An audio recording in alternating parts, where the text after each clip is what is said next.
เพิ่มเติมเจ้าภาพสังฆทานศรัทธาอันเจนาอย่างจันอย่างเดียวอ่ะอ๋อแม่จันกับพระเจ้าจันอ๋อเนี่ยเขาเขียนเกี่ยวอ่านพิละเอาสูมาเติมเลยแม่จันสวยกองมาพร้อมด้วยครอบครัวครับอันอย่างโหเราครับเราสูมาได้มันจันมาได้บ่โอ้สูมาได้เลยมันแบบสวยใช้คำจันมาได้บ่จริงๆก็จะสวยจันงามเนาะโอ้สูมาได้เลยสาธุสาธุ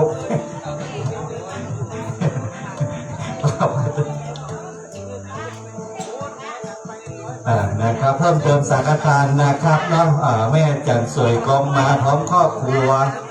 เมื่อประตูมาครับว่าเราเห็นเรื่องนะครับกองมาสมัยก่อนก็อยู่นักตั้งเหนือวัดเนี่ยนะครับอันนี้พอดีเพื่อนนาศพตังม่อนปิ่นก็เลยรวดอยู่ยาวโดยมูทนาสาธุเทเนอร์นะครับไผ่เอาของเก่าของยังมาเป็นผ้าเก่าครับเอาไปไว้ในเนอร์ยกเว้นนะครับเป็นทองเป็นคำเป็นเงินเป็นสตางค์เอาไว้เก็บไว้ก่อนนะครับอย่างอื่นก็เอาไปร่วมได้นะครับเอาไปจุดในหัวใจพระธาตุ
โอ้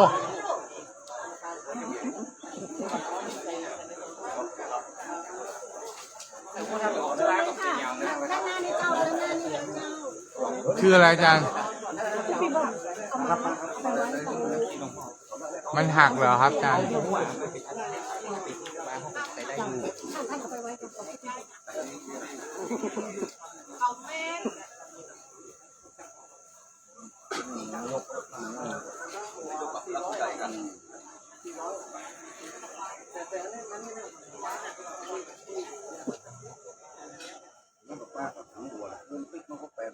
อ๋ออาทิ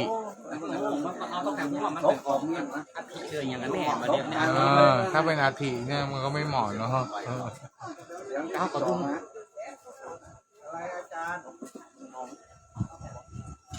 ลองอ่ะ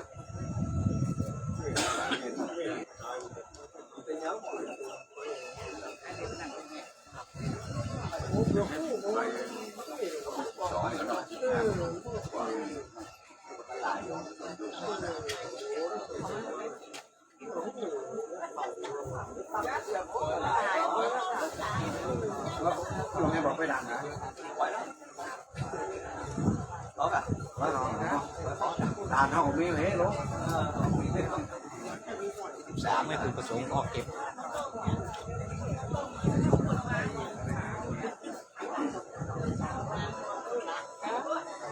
10 โมงกันได้เปิดก่อนแล้วเนาะผมก็แวะเอาเข้าเดี๋ยวตัดแกะถึงแล้วอ่ะเข้าปล่อยนี่กายไปกับที่นี่ก่อนเนาะบางทีอะไรก็เปิดเลยได้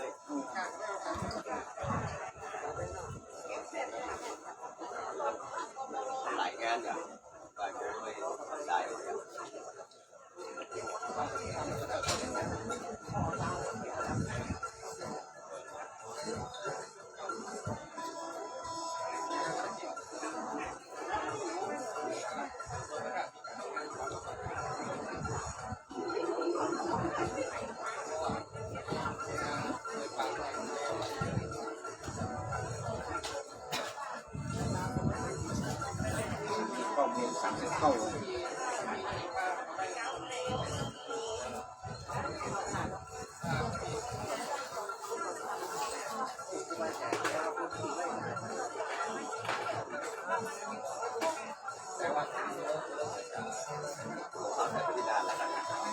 ว่าผมไปนะร้านต้องหาว่าจะไปไหนจะมานี่หรอมานี่ได้แบ่งเอาเขาด้วยไปก่อน โลหนึ่งสองญาติโยมที่กำลังเดินทางมามีของที่จะเอามาบรรจุพระธาตุถ้าเป็นเหรียญเก่าเหรียญอย่างก็เอามาใส่ได้เลย แต่ถ้าเป็นของมีค่าค่อยเอามาค่อยเก็บไว้กับตัวก่อนเดี๋ยวถ้าเริ่มทำพิธีอย่างเขาก็เอามาเปาะมาหอมกันเนาะญาติโยมที่ร่วมเป็นเจ้าภาพฮับโต๊ะเคียงซาวตั๋วราคาตั๋วละ400ทุกเจ้าเอามาซาวตั๋วตอนนี้ครบแล้ว แต่ถ้าจะเอาเพิ่มเป็นราคาใหม่เนอะเพราะว่าน้ำมันมันแพงเป็นราคาตั๋วละ600จาก400เป็น600ก็สั่งจองได้เพราะว่าตอนนี้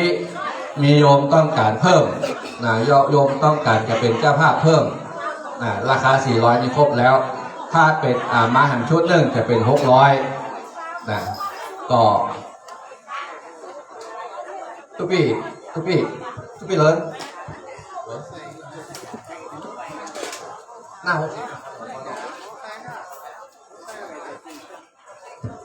หน้า60เหมือนเดิมแต่ราคาเป็น600 บาทแจ้งความประสงค์ได้แจ้งความประสงค์มาก่อนเพราะว่าจะได้รู้ว่ายอดสั่งจองมีจำนวนเท่าใดถ้าเอาส่งจองมานักแต่เจ้าภาพบ่มีก็จะได้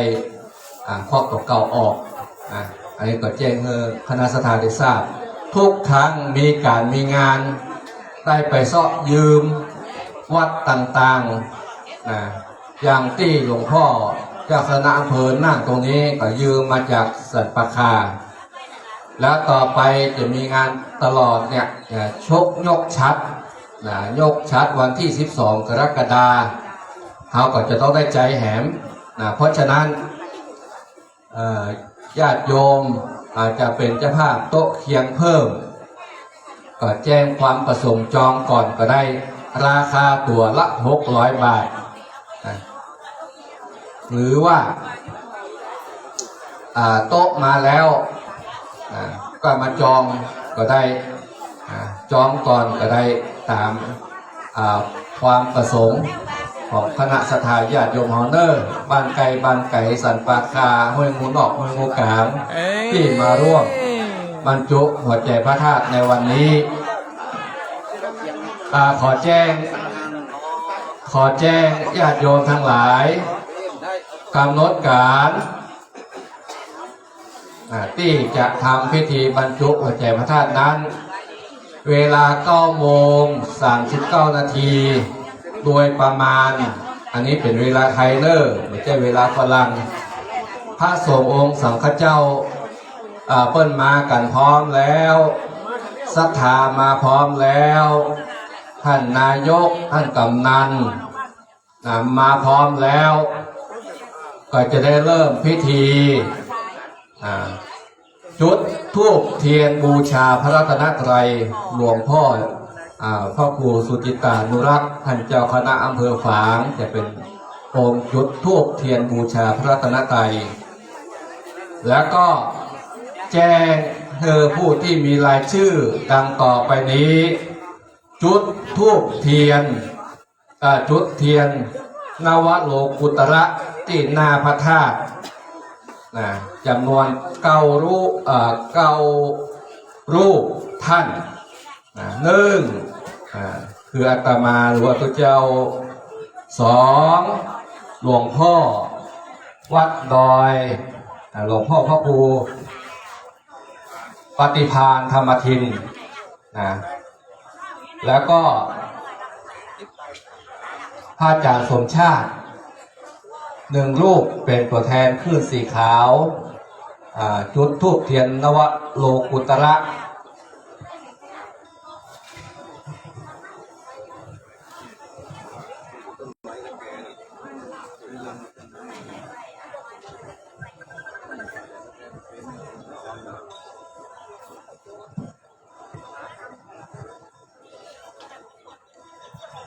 ส่วนคารวาสก็จะมีนายกเทศบาลตำบลสันทรายยศศรีทนคำพีระกำนันตำบลสันทรายก็กำนันนิคมโพธิป้อหลวงเสมออมกระโทกโยมกนกพิษชัยนาป้อนางสุวรรณชัยนาแล้วก็สทปีชาอินทปัญญาอันนี้คือที่จะไปจุดเทียนนวโลกุตระนาพระธาตุป้อสมบูรณ์สุภาธาจุดเทียนทูปบาตรน้ำมนต์เนออันนี้แจ้งไว้ก่อนส่วนรายชื่อเจ้าภาพสังฆทานที่จะเข้ามาถวายมีอยู่ที่พ่อหลวงได้ประกาศไปตะกี้จำนวนประมาณ10 ท่านตะกี้นะที่เหลือก็ญาติโยมช่วยกันห้องกันเข้าประเคนนะเพราะว่าพระสงฆ์ที่มาร่วมนี้ก็หลายอยู่จำนวนพระสงฆ์ที่สวดเจริญพุทธมนต์9 รูปที่เหลือที่มาร่วมงานก็มีอย่างอยู่เพราะฉะนั้นก็เดี๋ยวก็จะแจ้งเพื่อสถาญาติโยมแห่งกรรมหนึ่งสำหรับพิธีการบรรจุหัวใจพระธาตุนั้นก็จะมีเฉพาะในช่วงเช้าช่วงเช้าไปฉันเพลหลวงพ่อพระสงฆ์องค์สังฆเจ้าฉันเพลญาติโยมกินข้าวน้ำข้าวตอนเสร็จช่างปิ๊บปิ๊บป่องตะโบนธาตุที่เขาเอาเข้าพระธาตุอย่างเข้าบรรจุนั่นนะเรียบร้อยแล้วก็เป็นเซตพิธีบ่มีเรื่องเริงบ่มีอย่างสักอย่างนะเพราะว่าพระสงฆ์ส่วนหนึ่งวันนี้ก็มีงานช่วงบ่ายในตำบลสันทรายจะได้ไปปิดศพผู้เจ้าพระลูกวัด4 มงคลสันทรายเวลาประมาณตอนบ่ายโมงหรือว่าบ่าย 2ส่วนทางราชการก็กำนันท่านนายกก็จะได้ไปร่วมในงานนั้นตัวเพราะฉะนั้นงานของเราจะมีเฉพาะในช่วงเช้าของวันนี้เป็นอันเสร็จพิธีแล้วแห่งกรรมหนึ่ง เนียนแสงเข้ามาแล้ว วัน เป็นไง ที่ บ้าง 12 กรกฎาคม เสียงภาพ เป็ ชั น ดไหม วันที่พระธาตุของเราสำเร็จ คอมเมนต์ลงมาหน่อยเด้อ เจ้าภาพเปิ่นจะมาเป็นประธานในการยกชัดเสร็จก็เป็นอันว่าพระธาตุของเรานี้สำเร็จบริบูรณ์ทุกอย่างบอกว่าจะเป็นฟุตบาทบอกว่าจะเป็นซุ้มพระแปลงเสร็จเรียบร้อยที่เหลือก็คืออยู่ที่คณะสถาบันเฮาจะขึ้นปอยหลวงปอยลามก่อนว่าหางกรรมหนึ่งเพราะฉะนั้นก็แจ้งให้คณะสถาบันเฮาทุกคนทุกทราบทุกคนทุกท่านได้ทราบต่างบ้านต่างจองบ้านไกลเนี่ยฮะราคาเดิมเลิกราคาใหม่เลิกเป็นอย่าง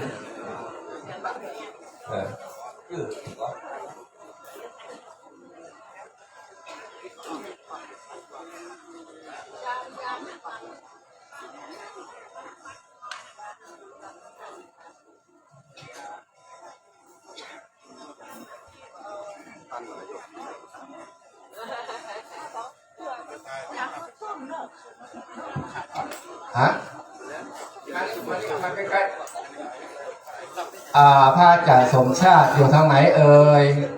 ขอนิมนต์มากับไมกรรม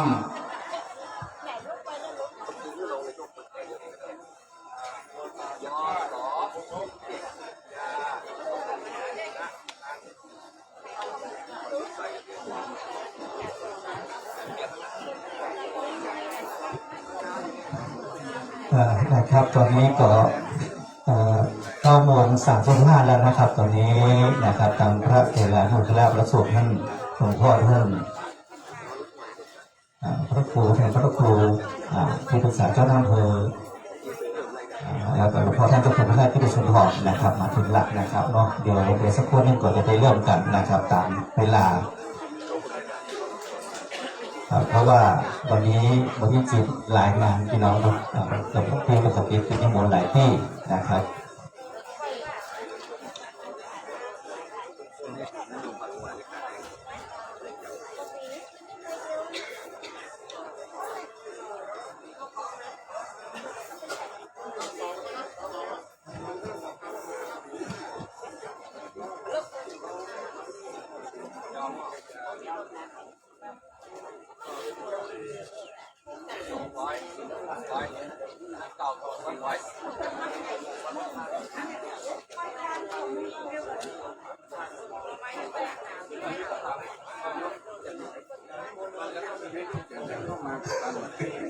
การเอื้อนหาเป็นวันที่ตั้งหลังใช่ไหม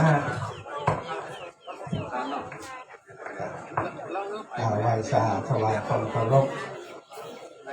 ต่อครูบาอาจารย์พระมหาเถระหลวงพ่อเจ้าคุณหลวงพ่อใหญ่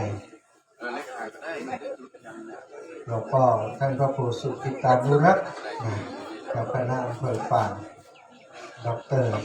ผู้อำนวยการสถานีวิทยุ 88.50 เมกะเฮิรตซ์อำเภอฝางของเราวันนี้เมตตาบารมีของหลวงพ่อเจ้าคุณหลวงพ่อใหญ่ของเราครูบาอาจารย์ทุกรูปทุกองค์ได้เมตตามาเป็นเนื้อนาบุญให้กับศรัทธาอีกก่อยแบบทั้งหลายคณะศรัทธาสมณศรัทธาวัดโสภณารามห้วยมูในในการที่จะบรรจุหัวใจพระธาตุพระบรมสารีริกธาตุพระสารีริกธาตุอรหันตธาตุของครูบาอาจารย์ที่เคารพนับถือของสมณศรัทธาโนรัศรัทธาทั้งหลายศรัทธาญาติโยมทั้งหลายสร้างพระธาตุสร้างเจดีย์แต่ละวัดแต่ละวาเนาะส่วนใหญ่ก็จะสร้างการตามคตินิยมของแต่ละพื้นที่นะแต่บ้านเฮานี้เป็นการสร้างเพื่อบูรณะพระธาตุองค์เดิมที่ครูบาอาจารย์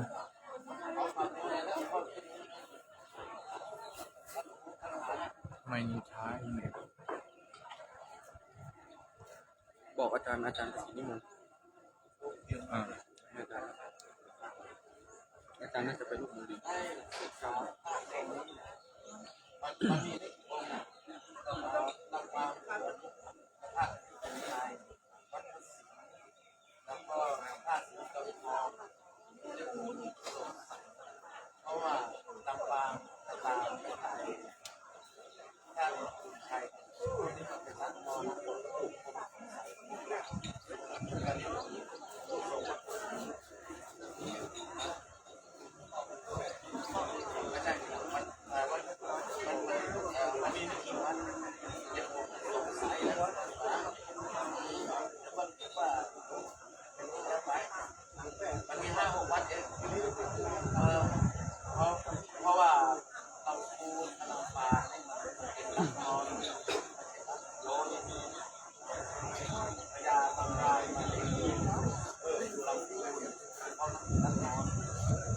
ครับตอนนี้นะครับหน่อไก่จะได้เวลาแล้วตอนนี้ก่อนตั้งผู้หลวงที่ชัยบุญชูมุ่งนอกหมู่4นะครับสทสนิทกติภูมิพันธ์จิตสทเขต1นะครับที่ขอที่ผ่านนะครับเนาะถ้าเป็นท่านอื่นมาหาขออภัยตัวเองนะครับ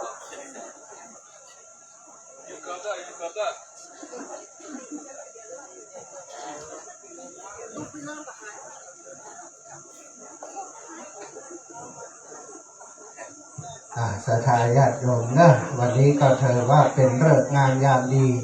ที่ศรัทธาหมู่เฮาตั้งเจ้าตั้งหลายจะได้ร่วมกันประกอบพิธีอันสำคัญเนาะทุกสิ่งทุกอย่างมนุษย์ของเฮาก็มีจิตใจเป็นใหญ่เป็นประธานมโนภูพังคมาธรรมามโนเศรษฐามโนมยา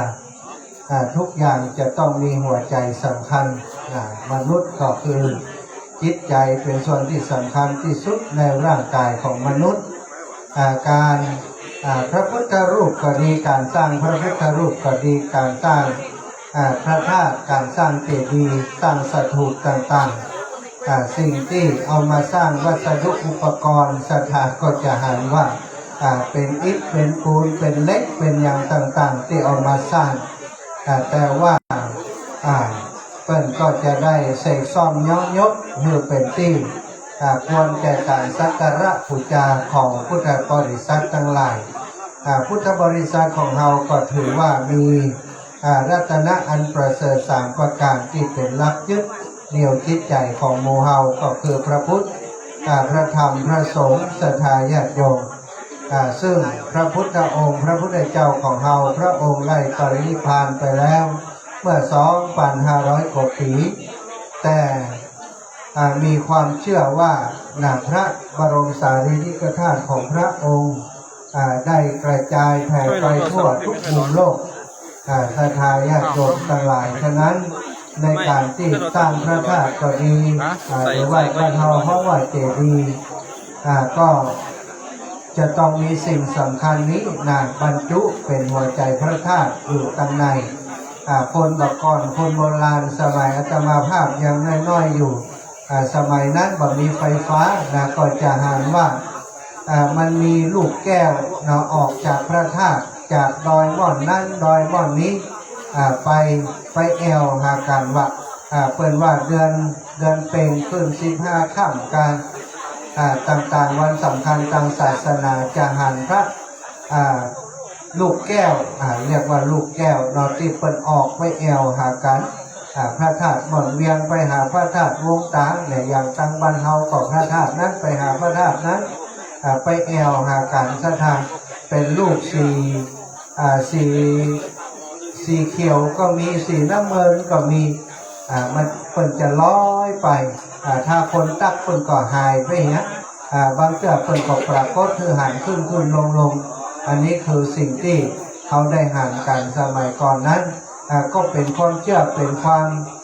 คิดว่าเป็นพระบรมสารีริกธาตุของพระสัมมาสัมพุทธเจ้าศรัทธาอยู่พ่อแม่ทั้งหลายวันนี้สิ่งที่จะได้มาบรรจุเป็นหัวใจพระธาตุครูบาอาจารย์พระมหาเถระหลวงพ่อเจ้าคุณหลวงพ่อเจ้าคุณใหญ่แล้วก็หลวงพ่อท่านพระครูสุจิตานุรักษ์เจ้าคณะอำเภอฝางในฐานะที่เป็นประธานฝ่ายดำเนินการจัดงานดูแลบูรณะปฏิสังขรณ์พระธาตุเจดีย์ที่วัดโสภณารามห้วยงูในท่านอาจารย์ก็ได้เตรียมไว้แล้วนอศรัทธาอีกพ่ออีแม่ทั้งหลายมีของดีมีของมีค่าทั้งหลายที่อยากจะเอาบรรจุไว้ในพระธาตุองค์นี้ก็เป็นโอกาสดีที่เราจะได้ร่วมกันนำมาบรรจุเป็นหัวใจพระธาตุในวันนี้เด้อก็เตรียมความพร้อมกันเนาะเตรียมความพร้อมเพื่อจะรอพิธีซึ่งพิธีก็จะเริ่มประกอบพิธีทางศาสนาไปเป็นลำดับตั้งแต่ไหว้พระหับศีลแล้วก็จะมีการเจริญพระพุทธมนต์ศรัทธาก็ฟังสัญญาณจากตามที่ครูบาอาจารย์โฆษกพิธีกรเพื่อจะได้ประกาศให้ทราบวันนี้ก็ขอขอบคุณศรัทธาหลวงปู่มาแล้วหลวงปู่ดอยพระครูปฏิภาณธรรมทินตะกี้จัดรายการอยู่ศรัทธา7 โมงเกี่ยวเข้าแมวแล้วถึงได้ออกมาเนอะเลี้ยงแมวหนักไปไหนเร็วก็ได้เลี้ยงหมาเลี้ยงแมวหลวงปู่มาถึงแล้วเนาะแต่เดี๋ยวก็จะได้เริ่มประกอบพิธีทางศาสนาหลวงปู่พระครูปฏิภาณธรรมทินท่านอาจารย์พระครูปริยัติรัตนโชติ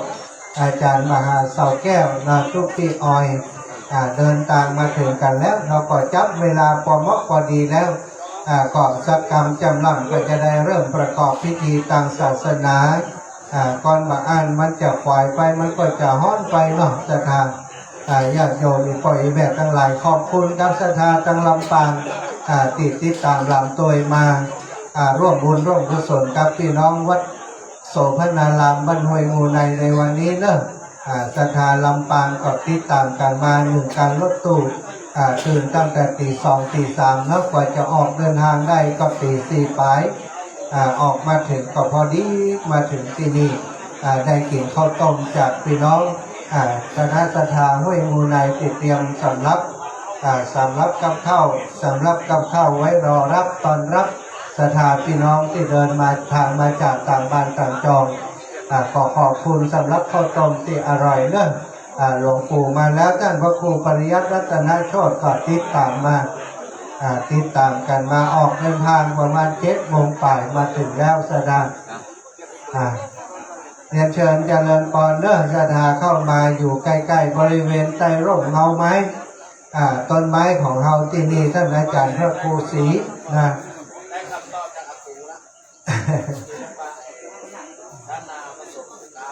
โอ้นายหลวงพ่อจนมีความรู้ละเอียดหลายอย่างแต่ที่หลวงพ่อไปถาม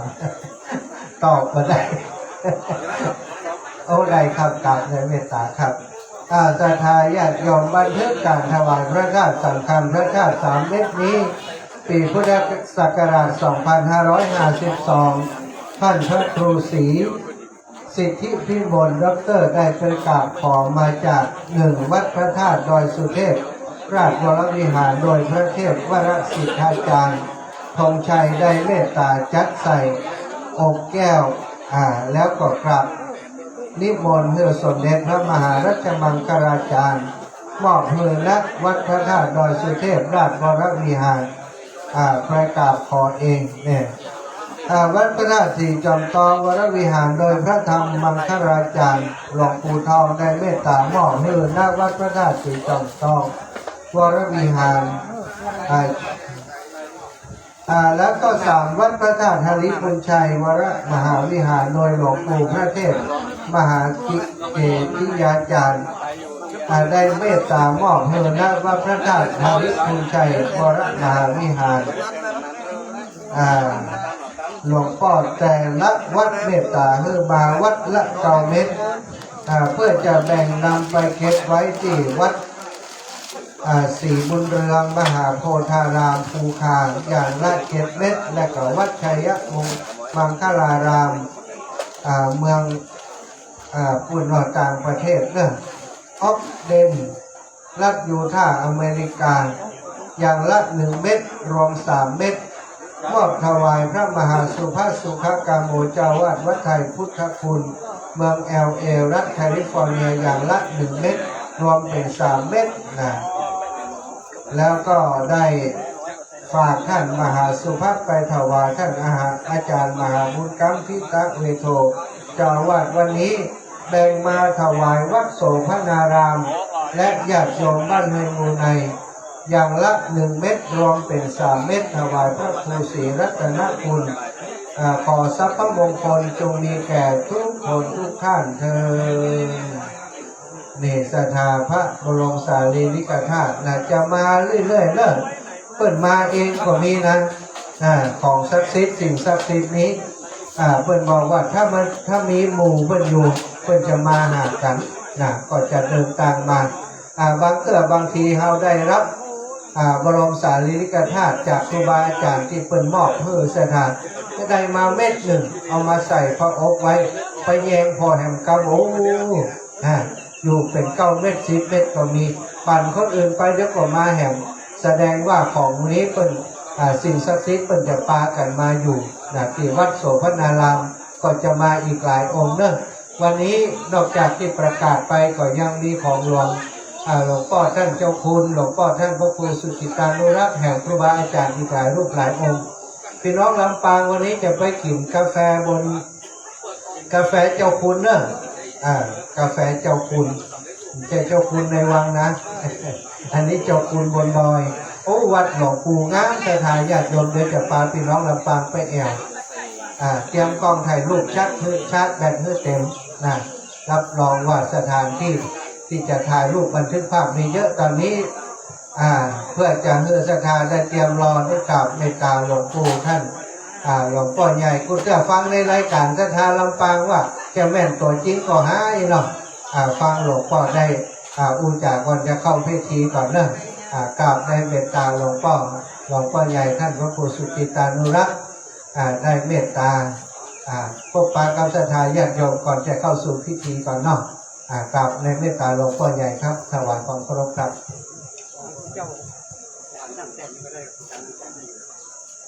ถวายความเคารพ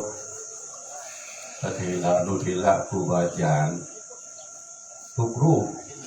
ที่ได้มาเจริญพุทธมนต์แล้วก็มาร่วมประกอบพิธีบรรจุพระบรมสารีริกธาตุและวัตถุมงคลต่างๆเจริญพรญาติโยมบ้านห้วยมูลใน และก็บ้านใกล้บ้านไก่ทุกท่านวันนี้เป็นวันมงคล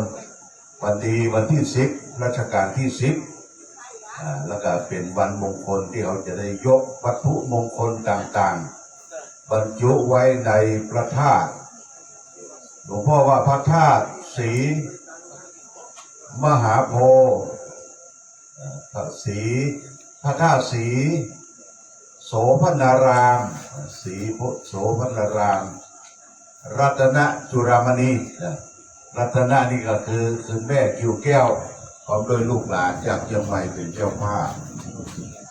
แล้วก็จุฬามณีนี่เอานามของพระธาตุองค์นี้ซึ่งได้จำลองมาจากพระธาตุจุฬามณีบนสวรรค์คุณแต่องค์จริงก็อยู่ที่วัดเกตการามจังหวัดเชียงใหม่ได้ตั้งประดิษฐานณที่วัดห้วยมูลในวัดห้วยมูลในเห็นว่าจะเป็นวัดที่การกรุงรุ่งเรืองจะเป็นวัดที่สำคัญ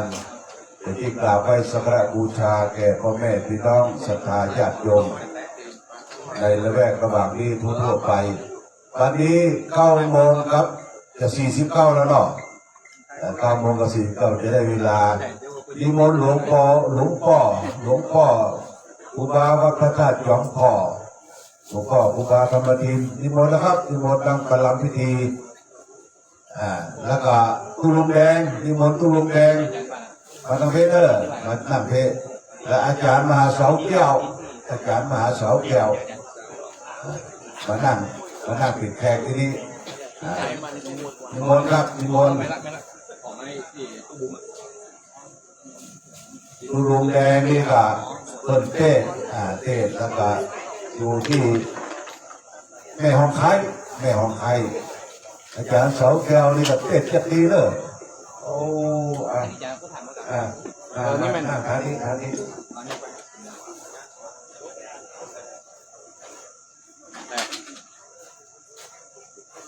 วันที่25เนี่ยจะไปพุ่นไปถล่มวัดเหรอวัดบรรพตเหรอโอ้วัดบรรพตสลิดก็อำเภอเมืองเหรอเต็มที่หรอเต็มที่ครับช่วงนั้นผ่านไปหลายล้ำโอ้ถ่ายวิดีโอกันไทยในมวยลุงแดงแม่ของใครลุงปูต้องหัวครับปูไม่ได้ปูข้างไม่ได้ปูไม่ได้เป็นหน้าอะไรโอ้มาเนี่ยนี่นะโอ้มาเนี่ยมาเนี่ยมันแปลงเลยครับโอ้พิเศษ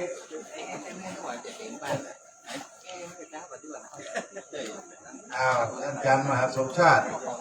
เป็นโฆษกได้เป็นละไปเป็นโฆษกสมชาติต้อง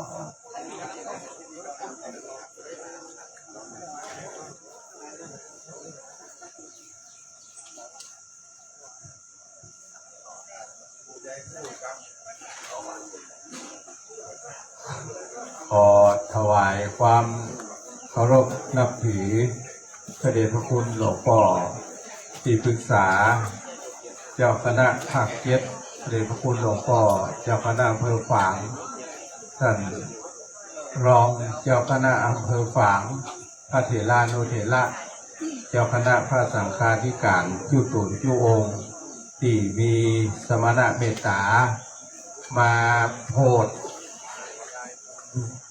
กับพี่น้องศรัทธาวัดห้วยงูใน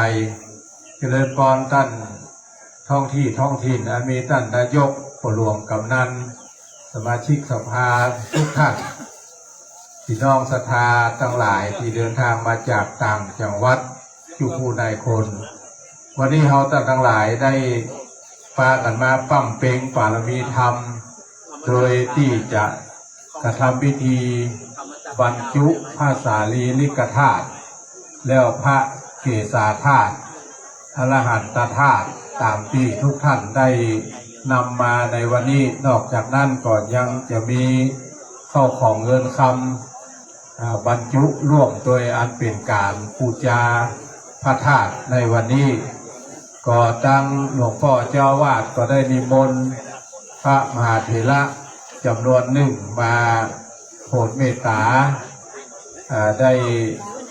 เจริญชัยมงคลคาถาเจริญพระพุทธมนต์ตามสมควรแก่เวลานั้นบัดนี้ก็ได้เวลาที่จะประกอบพิธีทางพระพุทธศาสนาในส่วนของโฆษกประจำหมู่บ้านมาตั้งข้างไว้หน่อยจะได้ประสานงานกันว่าจะได้เอาไผ่ผู้ใดมาจุดเทียนจุดธูปบูชาพระแก้วเจ้าตั้งสามพระการจะได้จุดตั้งใดก่อนตั้งใดเพราะวันนี้มีเทียนนวะโลกุตระอยู่ทางพระธาตุเจดีย์ผู้แห่ง9 เล่มแล้วก็ตังเพศแห่งส่วนหนึ่งลองมาตังเพศมาประสานกันเพศ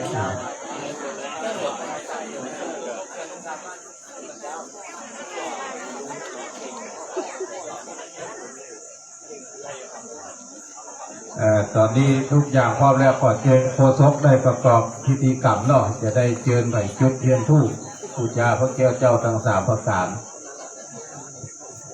นะครับตอนพ่อจ่าเนี่ยนะครับพ่อจ่า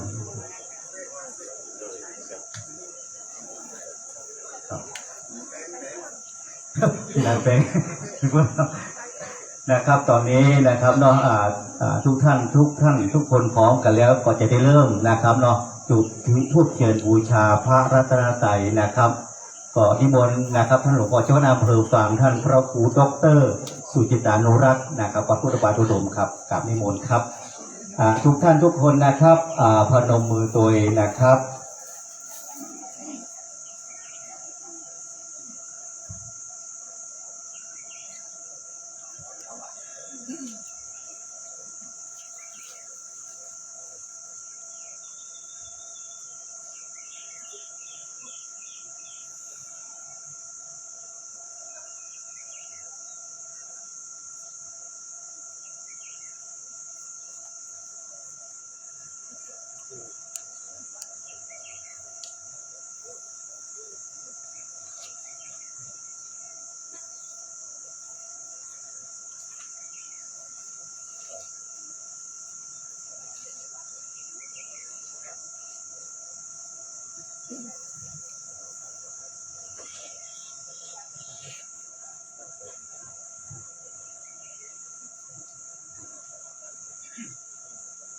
นะครับตอนนี้ก็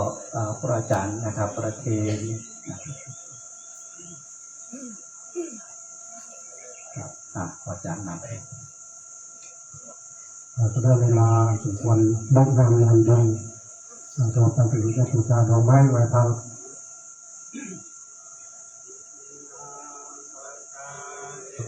นะพุทธังอภิปูชยามาอิมินาสการะนะธัมมั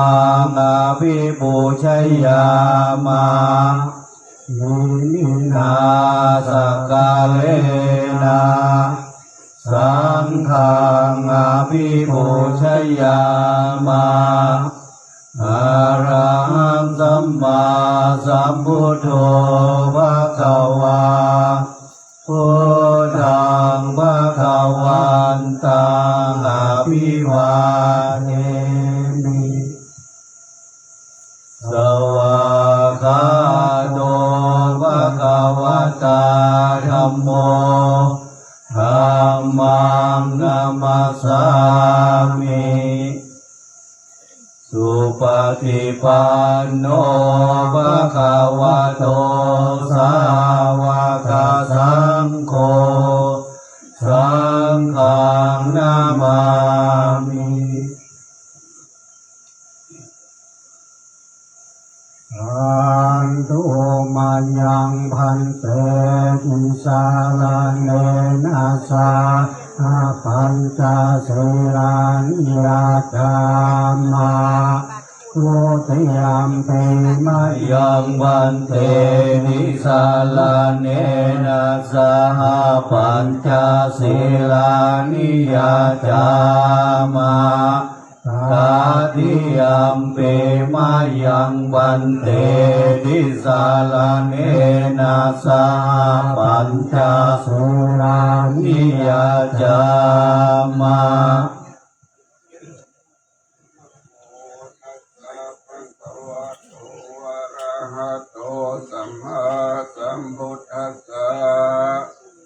นะโมตัสสะภะคะวะโตอะระหะโตสัมมาสัมพุทธัสสะนะโมตัสสะภะคะวะโตอะระหะโตสัมมาสัมพุทธัสสะ นะโมตัสสะภะคะวะโตอะระหะโตสัมมาสัมพุทธัสสะนะโมตัสสะภะคะวะโต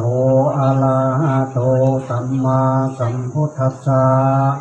นะโมตัสสะภะคะวะโตอะระหะโตสัมมาสัมพุทธัสสะ ทังสรณังคัจฉา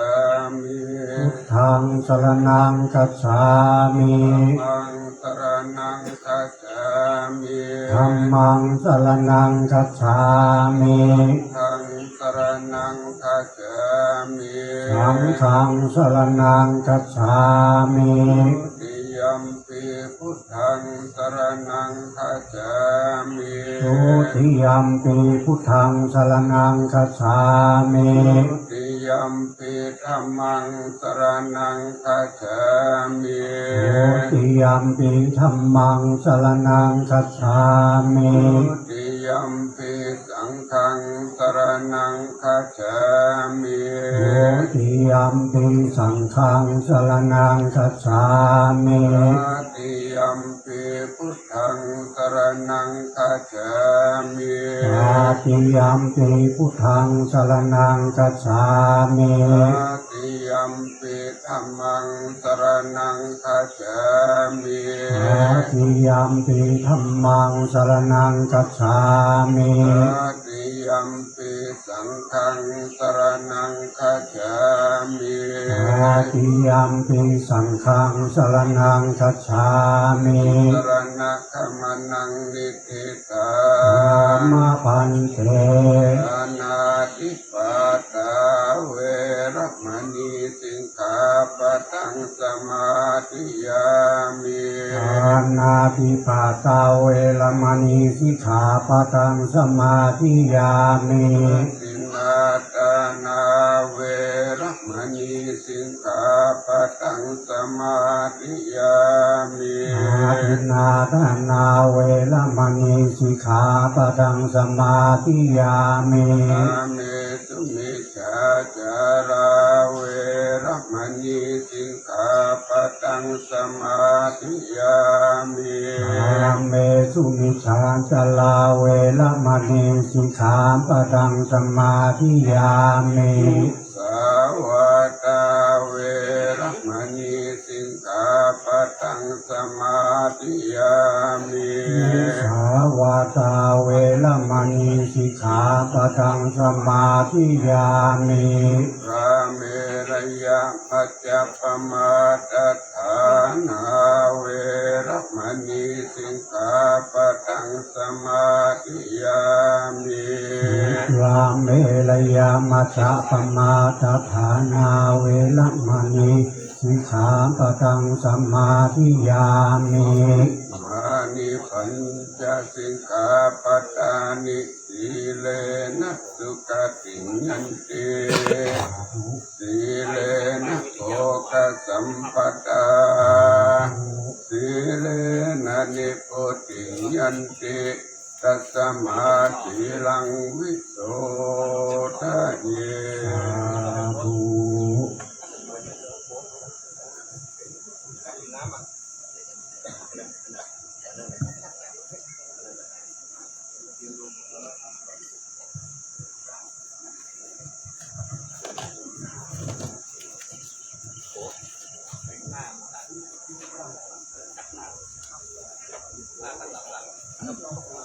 นะครับในตอนนี้นะครับเราจะได้จุดเทียนนะครับโลกุตละนะครับทำซึ่งจะมีอยู่9ท่านนะครับช่วงนี้จะให้สทปรีชานะครับไปอยู่ข้างๆนั่นก่อนนะครับ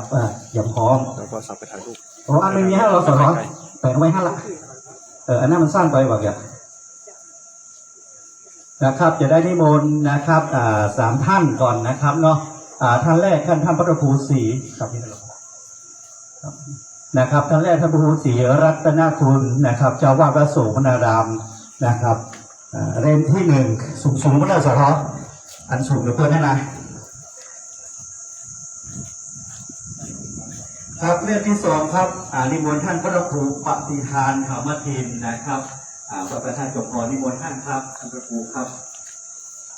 เรื่องที่สองนะครับเพื่อที่เสียเวลานะครับเนาะแต่ขอท่านเรื่องที่สามครับนิมนต์ท่านอาจารย์พระมหาสมชาตินันทธรรมิโกนะครับอาจารย์พระมหาสมชาติครับ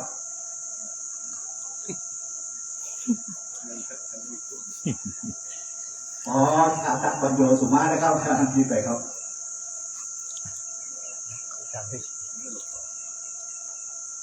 ครับท่านต่อไปครับปิดตัวแทนก็กำนันตำบลสันทรายครับพลหลวงนิติชัยบุญชูครับตัวแทนก็กำนันครับเรียนเชิญครับต่อเลยนะครับท่านต่อไปครับเรียนเชิญตัวแทนท่านนายกองค์การนะครับนายกเทศบาลตำบลสันทรายครับรองกฤษดาปริรัตน์ครับท่านรองเลยนะครับท่านต่อไปครับพลหลวงจำปาอุกาโชคพลหลวงบ้านหมู่5นะครับตรงนี้นะครับเล่มต่อไปครับเรียนเชิญท่านคุณหมอทักษวนคาธิจันทร์ผอ.รพสต.บ้านห้วยอยู่นอกนะครับและก็เล่มสุดท้ายนะครับคุณกนกฤทธิ์ชัยนานะครับเป็นคุณกนกฤทธิ์ชัยนาครับทั้งหมด9 เล่มด้วยกันนะครับ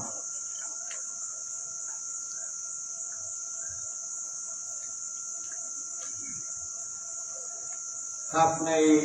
ตอนนี้ก่อนจะได้นะครับพระสงฆ์จะได้เจริญพุทธมนต์นะครับพุทธเอียนพุทธมนต์นะครับพ่อสมบูรณ์สุภาทาน้องตะกี้ทำมานะครับเนาะครับเด็กครับพ่อสมบูรณ์สุภาทาแบบนึงนะครับเนาะมานั่งรอก่อนนะครับ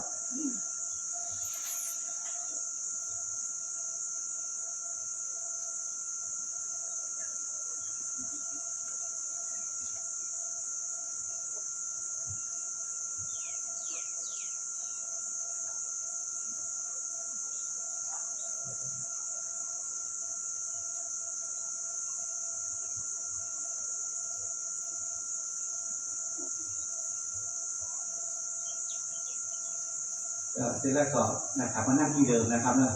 ตัวแทนก็กำนันตัวแทนท่านนายกเทศมนตรีตำบลสันทรายนะครับแล้วก็รวมกันนั่งที่เดิมนะครับพระสุบลตะเกณฑ์นะครับ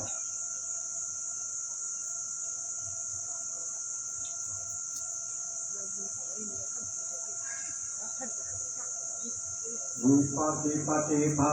ญาสัพพสัมปติสิทธิยาสัพพทุกขาวินาศายาปริตังพุทธมังคลังวิปัสสิปฏิภาญาสัพพสัมปติสิทธิยาสัพพยาวินาศายาปริตังพุทธมังคลังวิปัสสิปฏิภาญาสัพพสัมปติสิทธิยาสัพพโลกาวินาศายาปริตังพุทธมังคลังวิโสนาเมตตาอวิกิตาจิตาปริตังปันนันโตกเมธะเมหิริสิการะเตจันทลิเควิมาเนหิเประเทจักเมตโรวนาคาเนเกอาลามาวตุมิเกเตภูมาเจยันตุเทวาจลาทลาวิสัมเมยกะคันทปันนาคาทิสันตา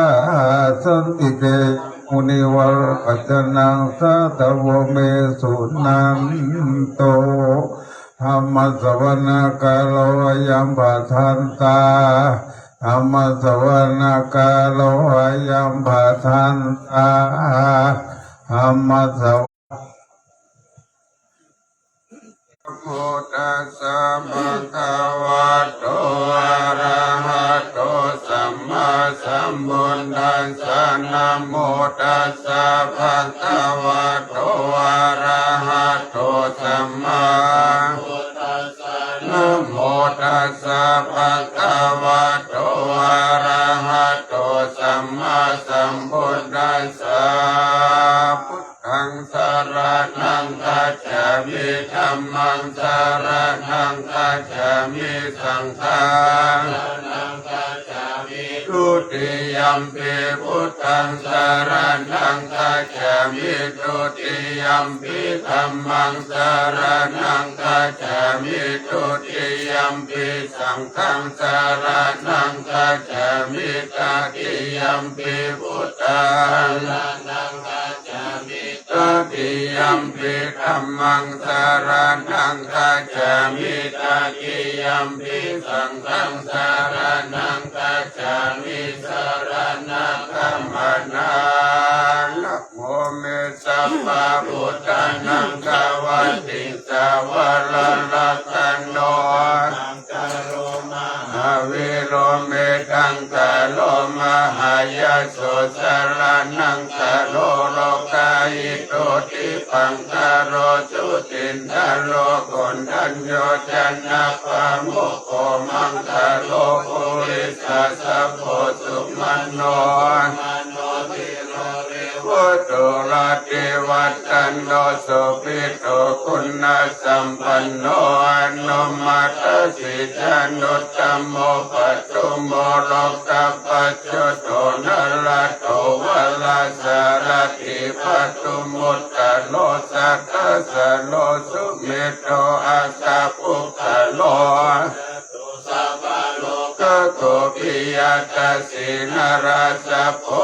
ตัสสะสิตะโลนิโกธัมมัสสะสิธัมโมนุโตสิตะโตอัสสะโมโรเกติโสจวัตตังวโรพุทโธจภวโลพุทโธวิปัสสิจาอนุปโมสุทธาเวสะโพสุขัตตายะโกกะกุสันโตสัทธาวะโหโกนักขังมโนรัตนัญจาโหกัจจโพธิริสัมปันโนโกตัมโมสัตตายะปุกขะโวอัตตเวพุทธามหิติกาตารุณะคุณสัมปันนาสัพพะโลกาภิปุจิตาเอเตตัสสะพัลลาพุทธาอุตตมาคาปุกขะละเทวิสังฆคุณาอาสุปิติเยพุทธากิตาจัมมัคคาราหุติสัพพะทาตาวิสติเลพุทเทอาหังวันตามิสัพพะทาเตสัญญาเนนะสิเรนะขันติเมตตาวิโนอนุรักขันตัวโรกายเยนะสุเกนะจาตาวิสติเลพุทเทโยนะโรสารนังคัตโตกัปปะนิสัตตะสหัสสนิทุกขติโกอัตถวิสติพุทธปาริตานะโมอะระหะโตสัมมาสัมพุทธัสสะมะเหสิโนนะโมอุตตมะธัมมัสสะสวะกะตะเสวะเตริตานะโมวิสุทธาสิราชินิโนนะโมมัตตยรัตตารัตนัตยัสสะสะทุกขนะโมยัจฉปินะโมกะรัปปะภาเวนะเวคะจันตุอุปัสสวะนะโมกะลานุภาเวนะสุวัจเจหตุสัพพะทานะโมวิติมิโหมิเตตวาวัมเมสุตังเอตังสัมมายังภัตตวะปะลานักขิยังวิหารติอิติปัตตเนวิตาตเยตัตระโขภะคะวะปัญจนันเตสินเวเมภิกขเวอันตาปปาชิเตนะนาสิวิสัพพายุจยังกาเมสุตัมมาสุตาริกานุสุโขอิโลกโมปุตุจาริโกอนันตสังกิโกโยจยังอัตตกิลมัฏฐานุโยโกทุโขอนาอิโยอนันตสังกิโตเอเตเตวิตเวอุโภปฏิปัตตะตถาคตินะอภิสัมพุทธา จักขุกัลลานิยานะกัลลานิอุปัสสมายะอภิญญายะสัมโพธยะนิพพานายะสังวัตติกัตตมาจัสสาปฏิปัฏฐาตถาคเตนะอภิสัมพุทธจักขุกัลลานิยานะกัลลานิอุปัสสมายะอภิญญายะสัมโพธยะนิพพานายะสังวัตติอายะเมวะสัมมาทิฏฐิสัมมาสังกัปโปสัมมาวาจาสัมมากัมมันโตสัมมาอาชีโวสัมมาวายาโมสัมมาสติสัมมาสมาธิอายังโกจาภิกขเวมัชฌิมาอภิสัมพุทธจักขุกัลลานิยานะกัลลานิอุปัสสมายะอภิญญายะสัมโพธยะนิพพานายะสังวัตติอิตังโขทุกขังอริยสัจจังจัตติปิทุกขาจนาปิทุกขามรณัมปิทุกขังสุขปริเทวะทุกขโทมนัสสุปยัสสะปิทุกขาอภิเยหิสัมปัญโยโกปัญโยโกทุกโขยัมปิจังนราปฏิตัพพิทุกขังสังคิเตนะปัจจุปทาอิตังโขปันนาภิกขเวทุกขสมุทัยโยอริยสัจจังยายังตัณหาปนภาวิกานัติลากาสหคตาตัตตะตราวินันตินิสัยติตังกามตัณหาปนาภิกขเวทุกขนิโรธอริยสัจจังโยตัสสะเยวะตัณหายะอาเสสะวิราคะนิโรโกจักโขปฏินิสสโข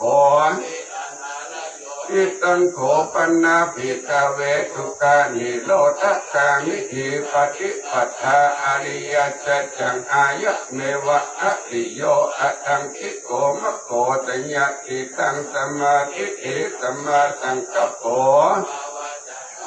กัมมันโตสัมมาอาชีโวสัมมาวายาโมสัมมาสติสัมมาสมาธิอิตังทุกขังอริยสัจจันติเมภิกขเวภุเพอนันนุสุเตสุธัมเมสุจักขุง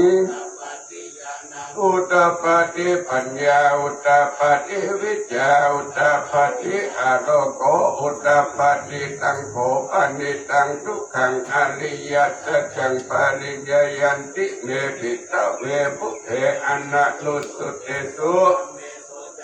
อุตตปาติญาณังอุตตปาติปัญญาอุตตปาติวิจาอุตตปาติอาโรโกอุตตปาติตังโขปนิตังทุกขังอริยสัจจังปริญญาตันติเมธัมเมสุจักขุงอุตตปาติญาณังอุตตปาติปัญญาอุตตปาติวิจาอุตตปาติอาโรโกอุตตปาติอิตังทุกขสมุทัยโยอริยสัจจันติเมสุเตสุธัมเมสุจักขุงอุตตปาติญาณังอุตตปาติปัญญาอุตตปาติอาโลโกอุตตปาติตังโขปนิตังทุกขสมุทัยโยอริยสัจจังปะหาตพันติเมภิกขเวภุเพอนันนุสุเตสุธัมเมสุจักขุงอุตตปาติปัญญาอุตตปาติวิจาอุตตปาติอาโลโกอุตตปาติตังโขสมุทัยโยอริยสัจจังปะหินันติเมภิกขเวภุเพอนันนุสุเตสุธัมเมสุจักขุงอุตตปาติญาณังวิจาอุตตปาติอาโลโกอุตตปาติอิตังทุกขานิโรธอริยสัจจันติเมภิกขเวภุเพอนันนุสุเตสุธัมเมสุจักขุงอุตตปาติปัญญาอุตตปาติวิจาอุตตปาติอาโลโกอุตตปาติตังโขสานิโรธอริยสัจจังสสิกาตพันธิเมภิกขเวภุเพอนันนุสุเตสุธัมเมสุจักขุง ปัญญาอุตตปาติวิชาอุตตปาติอาโลโกอุตตปาติตังโกปานิตังทุกขติโลโตอริยสัจจังสัจจิกัตตันติเมธัมเมสุจักขุงอุตตปาติญาณังอุตตปาติปัญญาอุตตปาติวิชาอุตตปาติอาโลโกอุตตปาติอิตังทุกขานิโรธคามิเนยะจันติเมปิกะเวภุเพอนันโตสุเตสุธัมเมสุจักขุงอุตตปาติญาณังอุตตปาติปัญญาอุตตปาติวิชาอุตตปาติตังโกปานิตังทุกขานิโรธคามิอิปฏิปัฏฐาอริยสัจจังภาเวตพันธิเมปิกะเวภุเพอนันโตสุเตสุธัมเมสุจักขุงอุตตปาติญาณังวิจาอุตตปาติอาโลโกอุตตปาติตังโกปานิตังทุกขานิโรธคามิอิอริยสัจจังภาเวตพันธิเมภิกขเวปุเพอนันโตสุเตสุธัมเมสุจักขุงอุตตปาติปัญญาอุตตปาติวิชาอุตตปาติอาโลโกอุตตปาติยาวัตติวันจะเมภิกขเวอิเมสุยะสัจเจสุเอวัตติปริวัตตังทวาทัสสะกรังยะถาปุตตัญญานาทัสสะนังนัสสุวิสุทังอะโหติเยวะตาวะหังภิกขเวสเอวะเกสัพพมะเกตัสสะมณธรรมนิยปัจจยะสะเทวะมนุสยะอนุตตรังสัมมาสัมโพธิอภิสัมพุทโธปัจจยะสิญญานันภิกขเวอิเมตุจัตตุสุอริยสัจเจสุเอวัตติปริวัตตังทวายะนะทัสสะนังสุวิพุทธังอะโหติอะหังภิกขเวสเอวะเกเกสมาเกสัพพมะเกตัสสะมณธรรมนิยปัจจยะสะเทวะอลังสัมมาสัมโพธิอภิสัมพุทโธปัจจยะสินะนันจะปะนาเวทัสสะนังอุตตปาติอะอุปะเมวิมุตติอายามันติมาคุณภะโวติอิสัมมาวัจจะปัสสาวะอัตถมนาปัญจวัคคียาภิกขุภะคะวะโตปะริตังอภินันทุอิมัตตมัญจะภะคะวะยะตารังกัตตลิงอัญญมาเนอายะสัมมาโตโกตัสสะสัพพิราชมิตะมะรังยันติวิสมุทัยสัพพันตานิโรธธรรมนิภวติเดชะภะคะวะตาธัมมาจะเกขุมาเทวะสัตตมนุสาวิสุเกตัมภะคะวะตะภะนาอิสระเดียนุตตะลังธรรมะจักขังภวติตังอปะติวัติยังสัมมาเทนะภะคะมะเทมาเรนะภะคะมุนะวาตุตัสมิติโอมานังเทวานังสารังสุตัญจตุนาหาทิกาเทวาสัทธามนุสสาวิสุจตุมหาราชิกานังเทวานังสัตตังสุตัสสวัตติงสาเทวา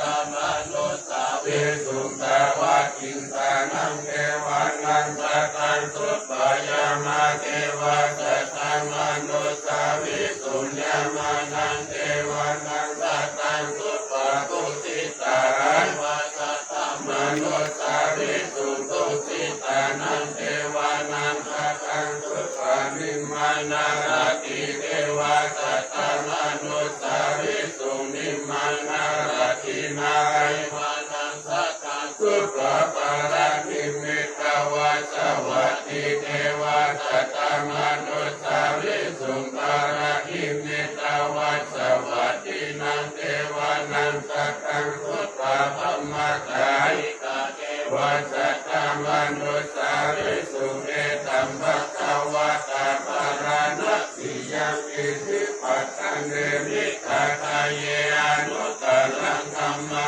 จักขังภวติตังอปฏิวัติยังสัมมาเนรังวาภ วะเทเวนะวามาเรนะวาธรรมุนาวะเทนะทิวาโลกัสสมิเตติหะเตนะกันเนนะเตนะโมโหเตนะยาวันธัมมาโลกัสสะโตอาภุคติอายัญจักตัสสะสิโลกาตาตุสันตัพเพปะกัมปิสัมโฆเวทิอัปปมันโนจะโอระโลโออาสุโรเกปัตตุระโหติอาทิคัมเมวะเทวานังเทวาวังนัสสะโภปะตวะอุทานะอุทานิสิอัญญาติวัตตะโพอัญโยอัญญาติวัตตะโพโกตัญโยติอิติหิปังอายะสัมมาโตโกตัญญาสัพพัญญาโกตัญโยอวิวัตนามาคาโหติติธรรมจักกัปปวัตนาสุตังวิธิภาเทวนาจะพารังปันติตานันจะเทวนาจะปุญญวิญญาณังเอตัมมังคารามุตตมังปฏิโลปฏิสวะสุจะปุเพจะตัตถะปุญญาตาอัตตมาปณิติจะเอตัมมังคารามุตตมังพาหุสันจันจะติปัญจวินโยอารุติกิโตสุภาติตาจยาวาจาเอตัมมังคารามุตตมังมาตาภิกขุอุปัฏฐานังพุทธะอารัตตังทะโหอนาคุราจะตัมมังคายธัมมังคารามุตตมังธัมมัญญาธัมมัจจาริยัญจยะตะคารัญจะสังฆาโหอนาวาจานิกัมมานิเอตัมมังคารามุตตมังคารติวิราติปะปะมัจจปนายะสัญญโมอะปะมะโตจะตัมเมโตเอตัมมังคารามุตตมังคาราโว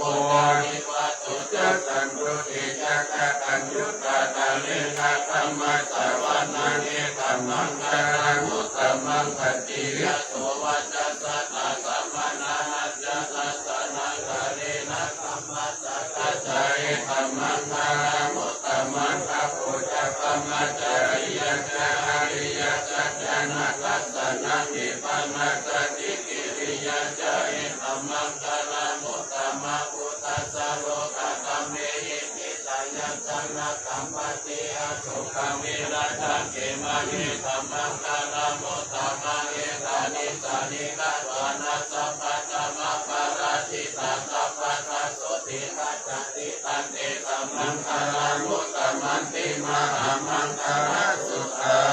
ยกินจิวิตามิทวาหุลาวัสเกตุวัยรัตนะภาริตานะโตตัมมาอติตัตถาเอนะอิคัมปิปุตเตรัตนังภาริตาเนเตนะสะเอนะสุวัเทหตุพยังวิราคาธรรมะตังภานิตัญญะตัสสะตัสสะยามุเนมาอิโกนะเตนะสัมเมนะสัมมัติกินเตสัมปิตัมเมรัตนังภาริตาเนเตนะสะเอนะสุวัเทหตุยังพุทธะเสโตปริวันนายิรุจิสมาธิมันันตาริกัญญามาหุสมาธินาเตนะสัมโมวิจติอิคัมปิตัมเมรัตนังภาริตาเนเตนะสะเอนะสุวัเทหตุเยปุคนาคัสสะตัมปัสสะตา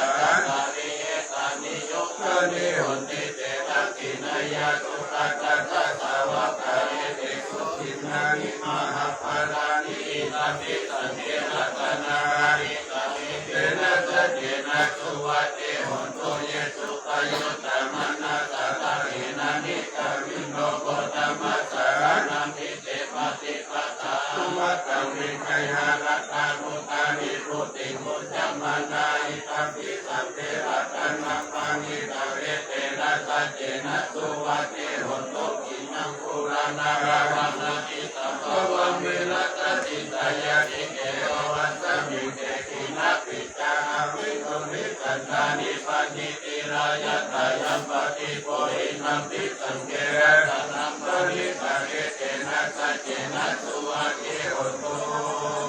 ยานินาปุตตานิสัมมากัตตานิปุมมานิวานิวะอันตาริเก สัตตะตังเทวามนุสสะโพธิตังพุทธังนามัสสะมาสุวัจเจหุตุยานิทาโพธานิสัมมาทัตตานิภูมานิวายานิวะอันตาริเกตัตตะตังเทวามนุสสะโพธิตังธัมมังนามาสุวัจเจหุตุยานิทาโพธานิสัมมาทัตตานิภูมานิวายานิวะอันตาริเกตัตตะตังเทวามนุสสะโพธิตังธัมมังนามาสัมมาสุวัจเจหุตุรัตนะสุขาการะติยามาตะกุสะเวนะยัสสันสัตตะปัตตานาภิสามิจัสสะโข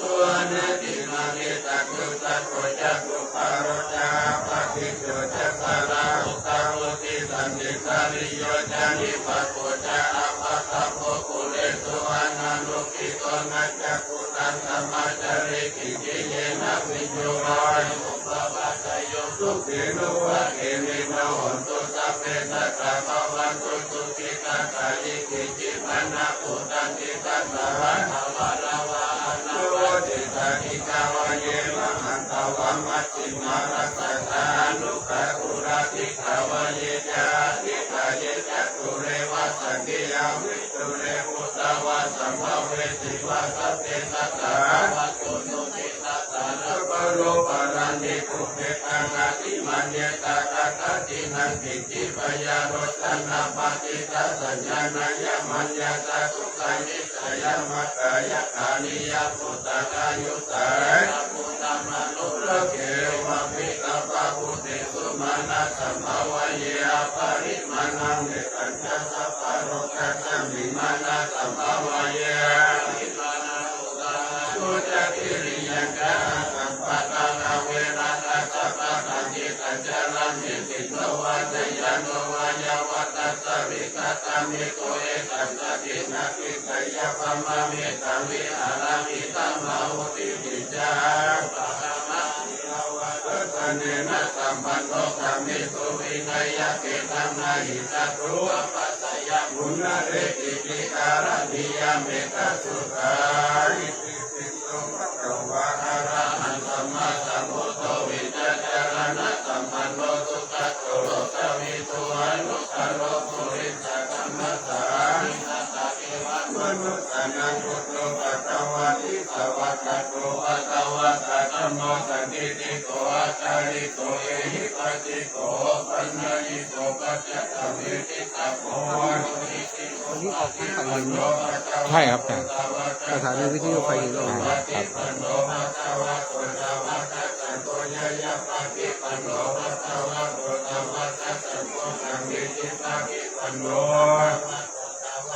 สังโฆยติตังจัตตาริปุริสายุตานิอัตตาปุริสาปุคานัยสัพพะวะโตกรุณโยตัสสินโยอัจจาริการะนิโยอนุกรณบุญญาเกตังโลกัสสาเยมาวินาสมาภินิมิตาสาทิตะโกรัตเสนามารังกันาภิกขมาภิกินาภิกขวามุนิโตตันเตยะตาภวะตุเตเกยมังคลานินาราติเลจัมมาวิโยติจัสสะปาราติโกรังปัญหารวัตตมะตมะสัจยะนันตจิตุสันตวิจินาปเตสัสสะภวะตุเตเกยมังคลานินาราติเลตัจวะลังอาทิอันตะพุทธังภวะกิจตัมมะสมิวะสุตารุณะธัมเมตัมโมเสกะวิตินาภวะตุเตเกยมังคลานิอุคิปัตตะธัมมะกินาตะสุตารุณะสังฆวันติโยจนะปะตังคุริมาระปัตตานิติติสันทะกัมมันโนจิตวามุนิโตตัพเพชัสสะตุเตเกยมังคลานิกัปปะนะตะตะมุตตะนาเอวะกัปปิมิยะติเตยะตุตะวัจนัญจนะกายมะเจตันเตนะโสมะวิตินาภิกขวามุนิโตตัพเพชัสสะตุเตเกยมังคลานิกัปปะวิหายมะภิกขจัตวะทะติตุมัตตะวิโนภิกขมะนังอภิอันตะพุทธังปัญญาปฏิปัจจาริโตจิตวามุนิโตตันเต ลานินันโตปัญญาพุทธกังวิพุทธังมาริติพุทธินาเทระพุทธเกนะธรรมาปยัตโตอิโตปะเทนะวิตินาทิตวามุนินโตตันเตนะภวะตุเตเจยมังคลานิสุตาติติกุจเกนะสุตตาหะตัมพระมังวิสุทธิจุติมิติปัตตาภิกขานัญญานาตเกนะวิตินาทิตวามุนินโตตันเตนะภวะตุเตเจยมังคลานิเอตวิปุตตะเจยมังนะอัตตะตะโยวะจโนจินนาติเมสระเทมัตถิเอกานะเอกาวิวิกานิจุปัตตวานิโมกังสุขาอภิกรรมยานะโตสัพพัญโยอาคารุณิโกนะโตหิตายะสัพพะปะรินายสัพพะรามิสัพพะปะโตสัมโพธิมุตตะมาเอเตนะสัจจวัจเจนะโหตุเตกยะมังคารังกยันโตยะโมเลสังกยานังอภิวัตโนวัตวังวิเทโยหิเตยะตุเตยะมังคะเรอปะราจิตปะระเกติเตปัตตะวิภุคะเรอภิสิเกสัพพะพุทธานังอัตตะปะโกตันติสุนัตตะตังสุมังคารังสุภะปะตังสุโหติตังสุตันโนสุโมโหโตยะสุญิตังธรรมจาริสุปะทักขินังกายะธัมมังวาจาธัมมังปะทักขินังปะทักขินังมโนธัมมังปณิติเตปะทักขินาปะทักขินานิกัตวานาราพันทะเตปะทักขิเนอัตตลักขสุขิตาวิรุฬาหาพุทธัสสะเออโรกาสุขิตาโรตัสสะสัพเพยาติเภสัพพะพุทธรัตนังโมตัสสะพุทธมังวรานิกัมเทวมนุสสนังพุทธเกเกนะสุตินันสันตุปัตตวาสัพเพตุสัพเพตุเตสักขัตวะธรรมรัตนามุสัตตะมุตตมังวรังปะริราอุปสัมมานังธรรมติเตนะสุตินันสันตุปัตตวาสัพเพทยาอุปสัมเมตุเตสักขัตวะสัตตะรัตนามุสัตตะมุตตมังวรังอาหุนยังปะหุนยังเตนะสุตินันสันตุปัตตวาสัพเพโลกาอุปสัมเมตุเตโตมังคาราสัมพุทโตสัมพุทโตอิทาพุทธโมพุทธมังคารามังธัมมังสัพพะตุสัพพะมุญเจเรธัมโมคาราสัมพุทโตสัมมิโลตุตัสสุอนุธัมมะมังคารามังธัมมัสสัพพะมยาปมุญเจเรสัมโพมังคาราสัมพุทโตสัพพินโยอนุตตโรสังฆมังคารามังธัมมัสสัพพะโลกาปมุญเจเรมติเตโชจยาติติมาหิติมาอากุณาปาริมิตาปุญญาภิการัสสะสัพพันตรายาภะคะวะโตอะระหะโตสัมมาสัมพุทธัสสะภะคะติสมหาปุริสรัตนานุภาเวนะอติตยานุปยัญชนะนุภาเวนะอตุตระสัตตมังคารานุภาเวนะสัพพันนรัสสิยานุภาเวนะเกตุมารานุภาเวนะตัสสะปารามิตานุภาเวนะตัสสะอุปปารามิตานุภาเวนะตัสสะปารามัตถปารามิตานุภาเวนะสีลสมาธิปัญญานุภาเวนะพุทธานุภาเวนะธัมมานุภาเวนะสังฆานุภาเวนะเตจานุภาเวนะอิทานุภาเวนะปรานุภาเวนะยะยะธัมมานุภาเวนะจตุรสิทธิสหัสสะธัมมคันธานุภาเวนะภาวะโลกะระมานุภาเวนะปัจจิธรรมตานุภาเวนะอัตตสมาปัจจิยานุภาเวนะจรปิญญานุภาเวนะจตุสัจจยานานุภาเวนะทัสสะปารายานานุภาเวนะสัพพัญญุตยานานุภาเวนะเมตตานามุติตาอุเบกานุภาเวนะสัพพะปาริตานุภาเวนะรัตนัตยตระนานุภาเวนะตุยังสัพพะโลกาสุขุปัตตวาโอยะสาวินาจันตุสัพพะอันตรายาภิวินาจันตุสัพพะสัพพะปะตุหังสมิจันตุติการุตาตุหังโหตุสัพพะวัสติวินาสมังกิโกสัพพะตาสัพพะปะตะวานาภูมิสังขามหาสมุทธารักษาติวัตตะสัทธาตุเมอนุรักขันตุวัตถุสัพพะมังคลังรักขันตุสัพพะเทวตาสัพพะพุทธา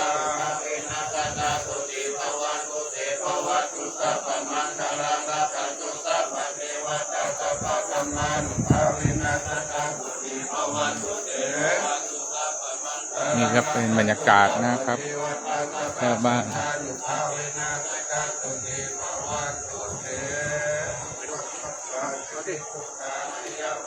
นี่ก็เป็นโรงทานของชาวบ้านให้มาวันนี้อนุโมทนาสาธุด้วยนะโอ้มีหลากหลายเนาะ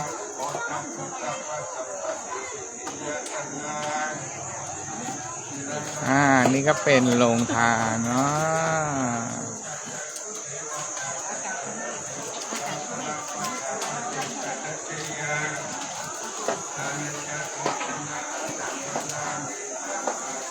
โอ้นี่เป็นโรงทานอะไรนี่อ๋อ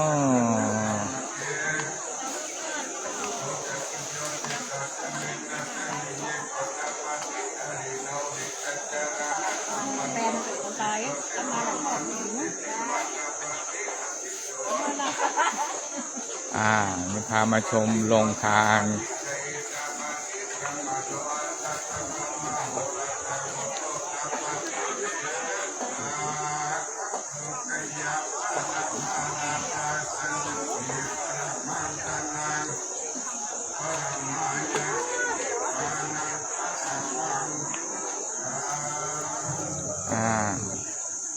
ยังมีเวลาอยู่เราจะถวายทุกปัจจัยที่จะทานก่อนยาสุมาควตาเราจะถวายเลย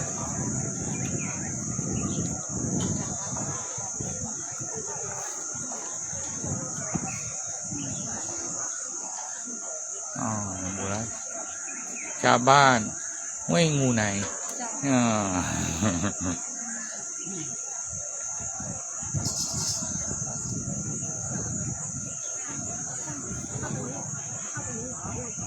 โนสังคิโนลาภูติเวมาลังคาเสนามาภูมิจโยสัมโพธิมากันติวะอนันตัญญาลัมโภโยโลกุตัมโมตัมปนามามิพุทธังตัมปนามามิธัมมังตัมปนามามิสังฆังสาธุอะหังวันตาอิตังโนสัพพวะโตสุตุปะกะละวิเศษตันังวะลาภกินยากานิตุเลว่าเจโชเลมโนโชเลสันติจะปะมะเทนวาสันติจะปะมะเทนวา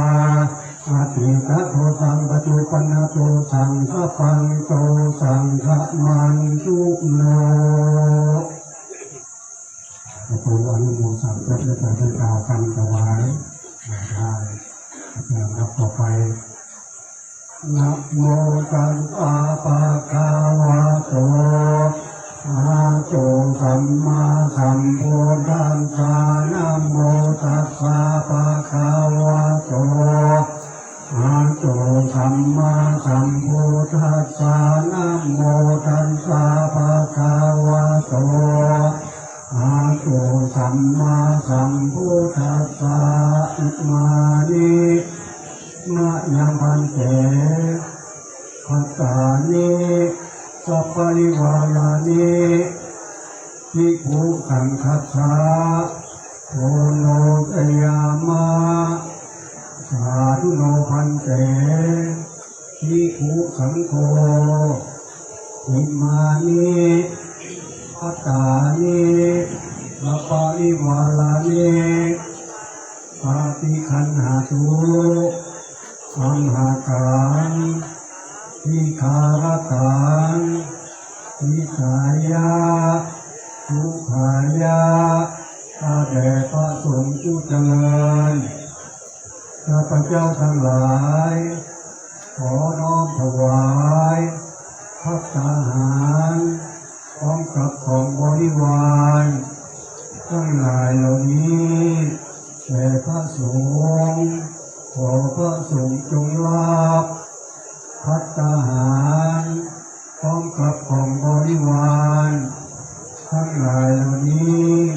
ของข้าพเจ้าทั้งหลายเพื่อประโยชน์และความสุขแก่ข้าพเจ้าทั้งหลายตลอดกาลนานเถิด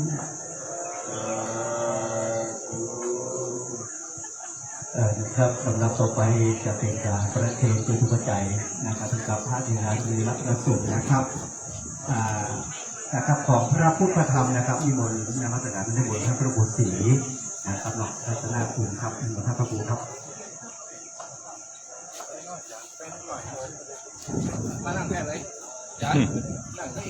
นะครับก็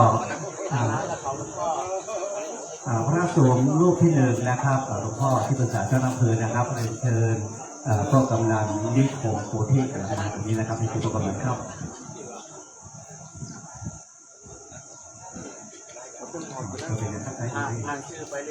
ครับท่านที่สองครับพระสงฆ์รูปที่สองท่านที่สองเรียนเชิญนะครับตัวแทนของเทศบาลนะครับสิบเอกสมนึกเดชโอปรัตน์นะครับท่านที่สองเรียนเชิญเลยนะครับเป็นตัวแทนก็แล้วกันนะครับเนาะนะครับตัวแทนสภาเทศบาลตำบลสันทรายนะครับพระสงฆ์รูปที่สามครับเรียนเชิญสกสนิทนะครับเป็นตัวแทนนะครับรองเท้าน้องยุ่งยากเอาไปเข้ามานะครับครับตัวแทนท่านที่สี่นะครับเนาะก็จะเป็นตัวแทนจากรพสตบ้านเมืองนอกนะครับเป็นคุณหมอกระทรวงที่จังครับครับต่อไปก็จะเป็นรายนามของเจ้าภาพนะครับรายนามเจ้าภาพนะครับพระสงฆ์ข้างหลังเนี่ยครับเจ้าภาพเนี่ยนะครับเรียนเชิญเจ้าภาพสังฆทานที่ดินพ่อโสมแม่บุญปั่นตาเหี่ยงครับพ่อโสมแม่บุญปั่นที่ไหนครับนะครับที่ท่านพระครูนะครับหลวงทุลุงครับตอนนี้เลยครับพ่อโสมครับนะครับท่านที่สองครับแม่ผีฤทธิ์แกมนะครับตัวแทนครับประเกศให้กับหลวงพ่อเจ้าอำเภอครับแม่ผีครับทำให้เลยนะทำให้ก่อนเองครับนะครับพระสงฆ์รูปที่สามนะครับเจล่าปุญจันทิพย์อินตาปัญญานะครับเจล่าครับประเทศเลยครับอินประเทศเลยครับไม่ผิดผมไม่เห็นนี่เลยครับประเทศเลยครับไม่ผิดรูปที่สองเจล่ารูปที่สามรูปที่สี่แม่อุ่นเรือนอิงแก้วครับแม่อุ่นเรือนครับตะกี้ผมย้ำแล้วนะครับน้องท่านก็อยู่ใกล้ๆหน่อยนึงนะครับท่านต่อไปครับพระสงฆ์นะครับนายธนัดดวงตานะครับเข้ามาเลยครับแม่เรือนเป็นอะไรครับในฐานะแล้วก็ตกเพชรเลยนะครับตึกในฐานะไปพูดเลยครับแม่ครับแม่พูดนะครับครับต่อไปครับก็ตั้งหลังนี้เลยครับนะครับคุณสมชายคุณเกษรินสุภาเป็นชัยวัสดุก่อสร้างมาก่อนครับนี่แหละครับนี่นะครับน้องครับท่านต่อไปครับแม่กัญญาดวงตาแม่กัญญาดวงตาครับเขาย่างก็หายครับต่อไปครับแม่สุนีสุรินนะครับแม่สุนีสุรินครับผู้ใหญ่บ้านนี้เป็นคนโคราชครับไปเลยนะครับ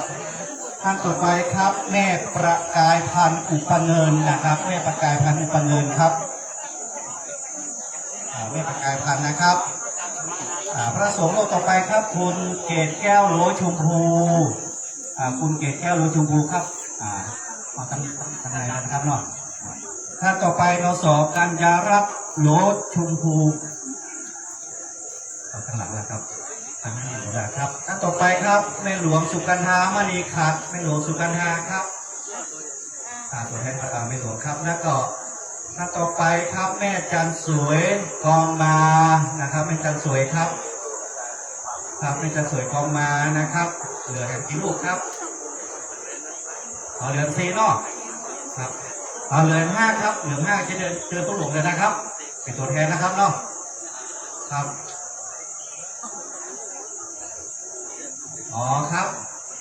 ครับเรียนเชิญผู้หลวงสมศักดิ์นะครับ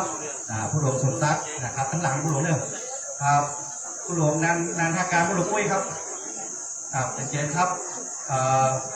ผู้หลวงสมพงษ์พรหมจักรครับผู้หลวงนันเชิญครับเอาผู้ส่งครับเรียนเชิญไม่หลวงก้อยก็นำไม่หลวงวิทยานะครับครบไปยังถ้าเราครบก่อนผู้หลวงเลวัตเลวัตหินวงครบก่อน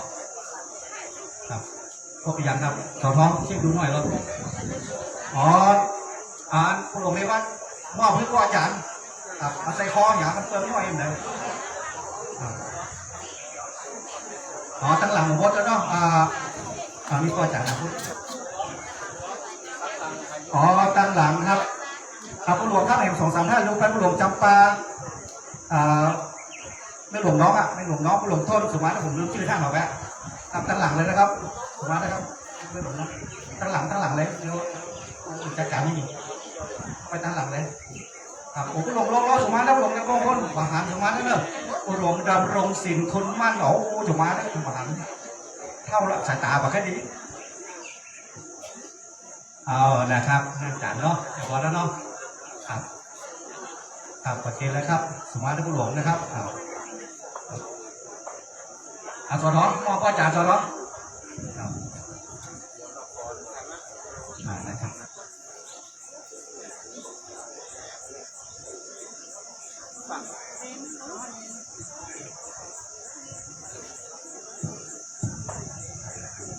แล้วนับก่อนยะถาวะลิวะหาปุราปาริปุเรนติสากะลังเอวะเมวะอิโตตินังเตตานังวะกัปปะติอิสิตังปฏิตังตุมหังคิปังเอวะสมิจจตุสัพเพปุเรนตุสังกปายันโนปนรโสยะถา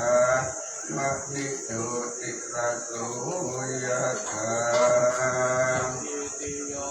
สุเววาจันตุสัพพะโรโควินาศตุมาเตภวันตันตรายโยเอกายุโกภวะสัพเพติโยวิวัชชันตุสัพพะโรโควินาศตุมาเตภวันตันตรายโยสุขีทีกายุโกภวะสัพเพติโยวิวัชชันตุสัพพะโรโควินาศตุมาเต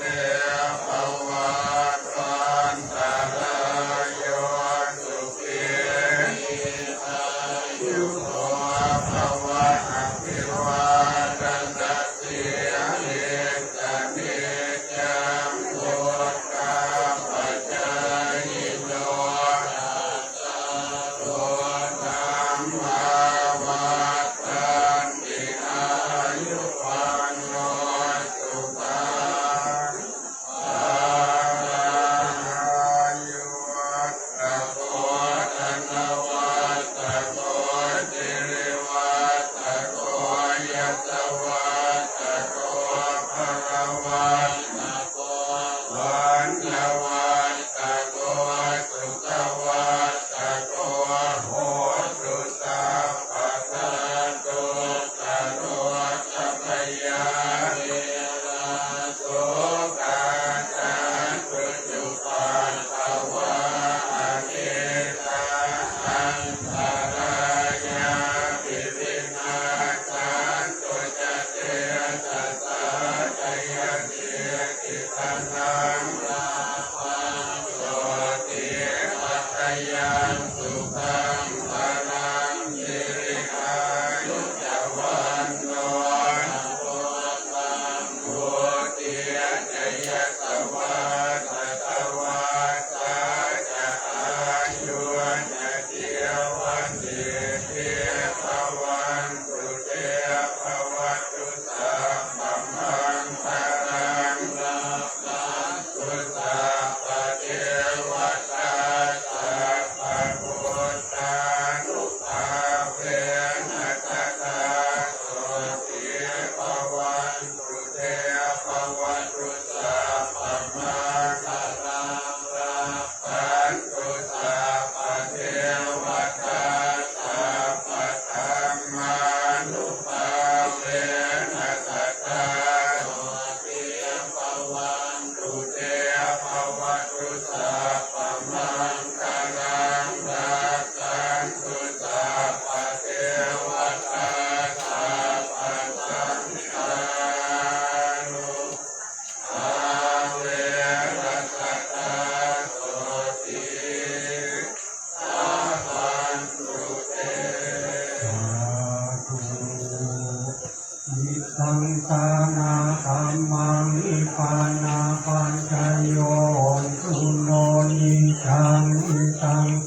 นากัมมัง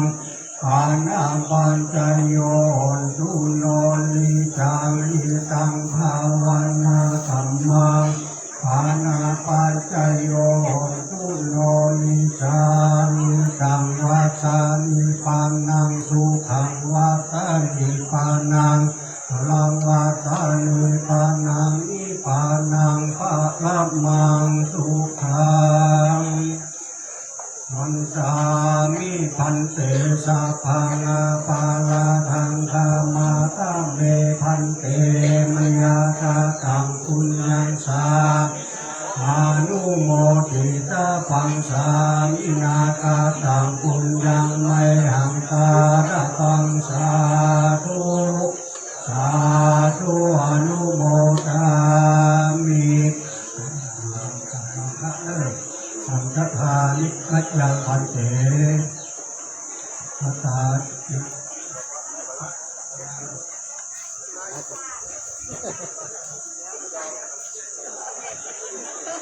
เสร็จพิธีที่ได้ทำบุญแล้วต่อไปนี่เป็นสำคัญก็คือจะได้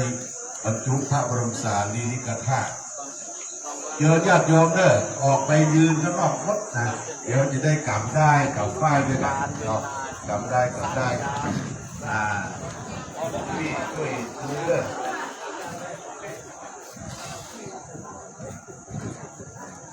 อันดับแรกนี้ก่อนจะมีพระบรมสารีริกธาตุขึ้นก่อนนิมนต์หลวงปู่ดอยผมน้ำมนต์กันครับผมน้ำมนต์กัน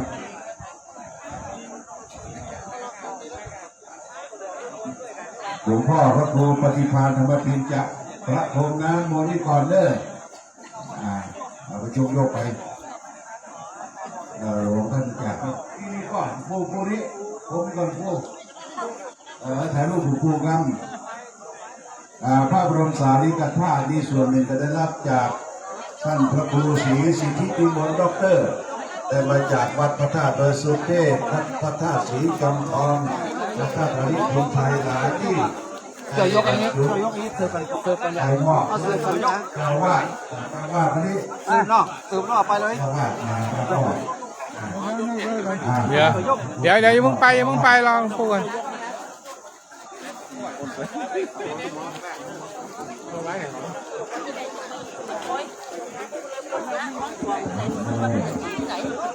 รายการที่มนต์หลวงพ่อที่มอบพระธาตุของวัดพระธาตุโดยสุเทพวัดพระธาตุอริพงชัยและวัดพระธาตุจอมทองพอดีหลวงพ่อเป็นมอบมาเนาะ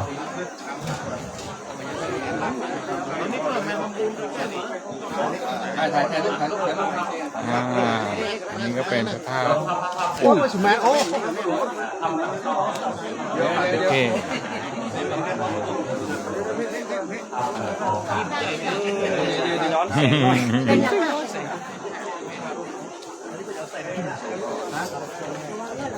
นะครับตอนนี้คุณหลวงบ้านได้หรือคุณหลวงนะครับมาช่วยกันจับเตะในก่อนได้ในก่อนเตะไฟในก่อนปล่อยกำจัดได้ทุกคนได้แต่เพราะของนี้นะครับเราไม่รู้มีอาชีพบริหารที่เข้าไปเรื่อย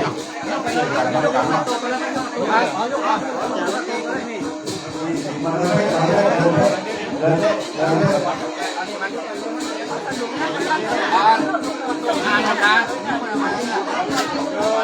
สี่คนนี้เข้าแถวประสบมาเลยทางพระครูศรีไป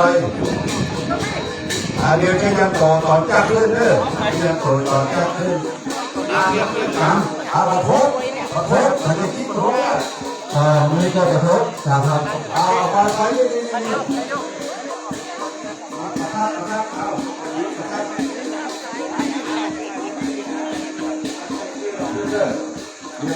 ตอนนี้นะครับว่าสิ่งที่จะเพื่อท่าที่จะทำลงจะมองเรื่องนะครับ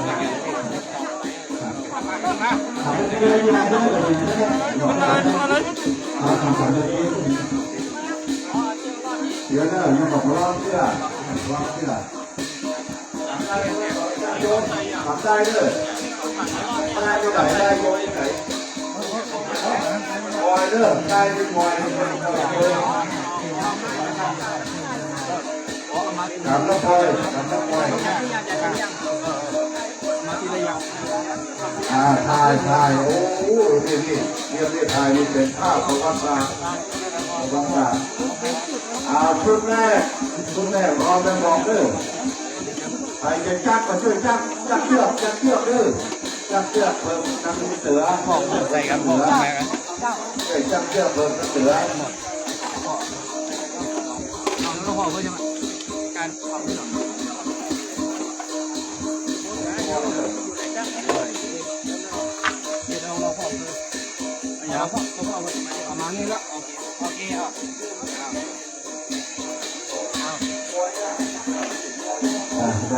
ไปเชิญนะครับแม่ไปช่วยเชิญนะครับตลาดโยมโนะครับมาช่วยเจ้าเดินไปเป็นจังหวะนะครับแม่เป็นจังหวะเป็นจังหวะปุ๊บนะครับทิยาโมเลสักยานามตาโนเดียว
ตอนนี้ก็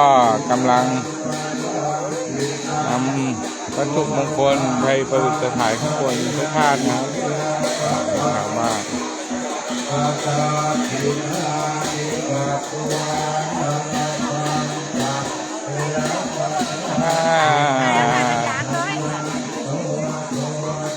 โอ้โห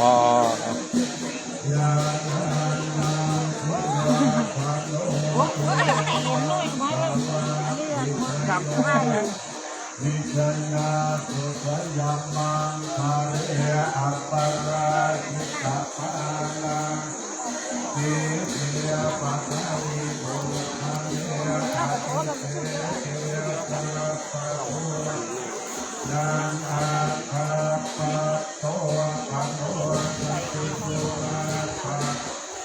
ลุมังคารังสุปปะทิลังสุขโตโอโตจัตตุยิตังวะมะจาริสุปะยาตินังธัมมังวาจาอัมมังปะภะทินังปะภะนะมะโตตัสสะปะเยอิเตปะภะปะตาทินานิกาโตวานะระพังสัตเตปะตาทิเตสยาโตวะโพธิยาภะกายานังกังทิวะภะ ย้ายเฮานะทหารเนาะใช่แน่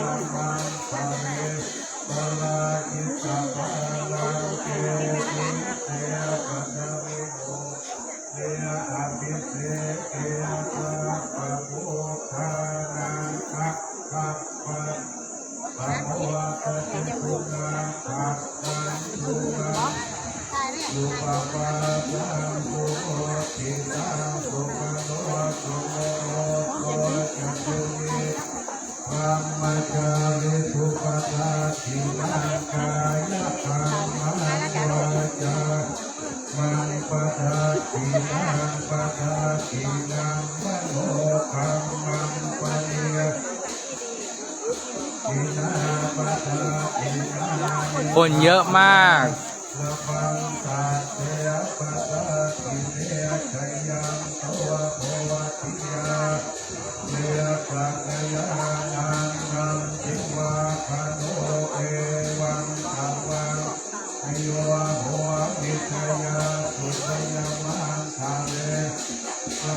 นี่แสงได้ยินเสียงชัดภาพชัดไหม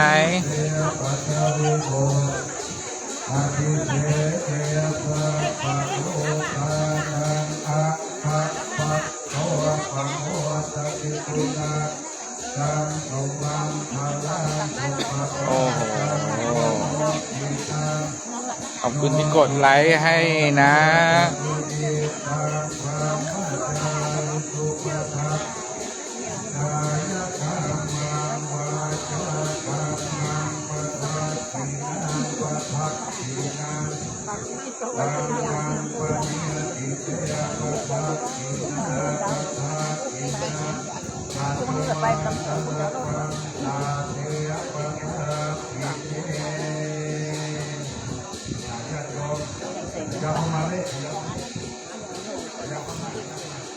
มันออกเบอร์อ๋อ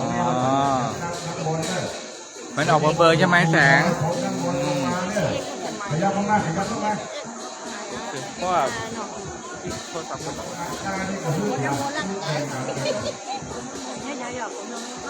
ตอนนี้ก็เป็น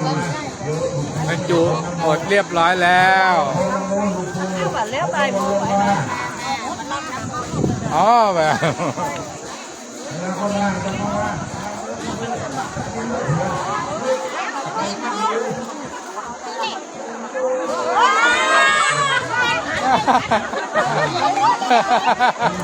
เข้าไปเอาข้างในเข้าไปเอาข้างใน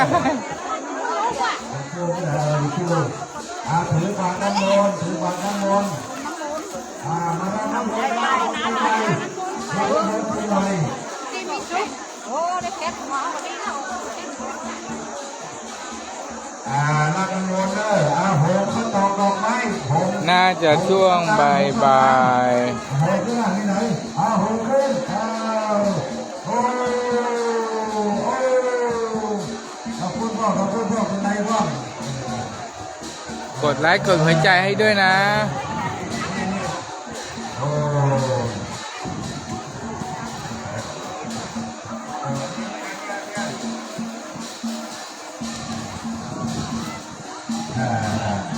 ดีละเป็นมงคลเนอะเป็นมงคลอยู่ดีมีสุขกันทุกคนเนอะเรียบร้อยดีค่ะรับน้ำมนต์จากหลวงปู่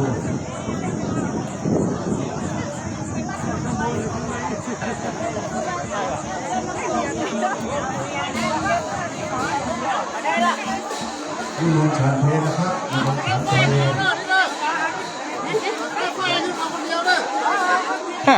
โยมอยู่ตัวเดียวโยมอยู่ที่เลยมารักษาพยาทานต้องพยาให้สองแก้วตูนเลยนะโยมตูนเองถ้าหากแก้วมารักพยาทาน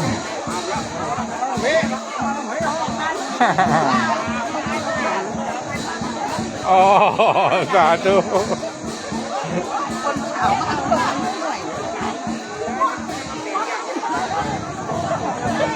ข้อหัวละข้อละนะครับในช่วงนี้นะครับนอกจากเวลาพอดีนะครับ11 โมงสายได้เห็น ประทับนานิมนต์นะครับพระเถรานุเถระพระ ถ่ายในมือถือ สามเณรไปจัดเจนที่ศาลาหน้าหลวงพ่อศรีมหาโพธิ์แล้วก็เรียนเชิญการพ่อกำนันฝ่ายปกครองการท่านนายกสมาชิกฝ่ายบริหารนะครับกินข้าวทั้งศาลาใต้เนื้อเรียนเชิญนะครับเรียนเชิญพ่อกำนันที่ครอบครัวที่ขอกับทีมงานฝ่ายปกครองเรียนเชิญท่านผู้ปกครองนายกที่ทรงมีสมุทรสาคร เอาเอฟซี นะครับกินข้าวใต้นะครับเรียนเชิญนะครับ ไปฟังอยู่อยู่ เชิญ ฝั่ นะครับ ง ศาลา นี้ ใต้ ขายกับเราอยู่เนี่ยแม่ เชิญเชิญตำรวจนะตำรวจนะตำรวจครับเป็นเชิญ ลงเข้าไปได้เกิน ได้เลย เรียนเชิญที่ผมที่ฝ่ายปกครองทุกท่านผมว่าจะเป็นพวกอาบานต้นหลวงทุกท่านทางใต้เด้อครับทางใต้เด้อทางใต้เด้อแต่ก็เด้อครับตอนนี้ก่อนที่มนต์ต้องสวดพี่น้องเฮานะครับวันนี้ขอบคุณการลงทางตัวนี้ครับทราบรู้ดีกันได้ โอ้โป๊กโป๊กโป๊กเลย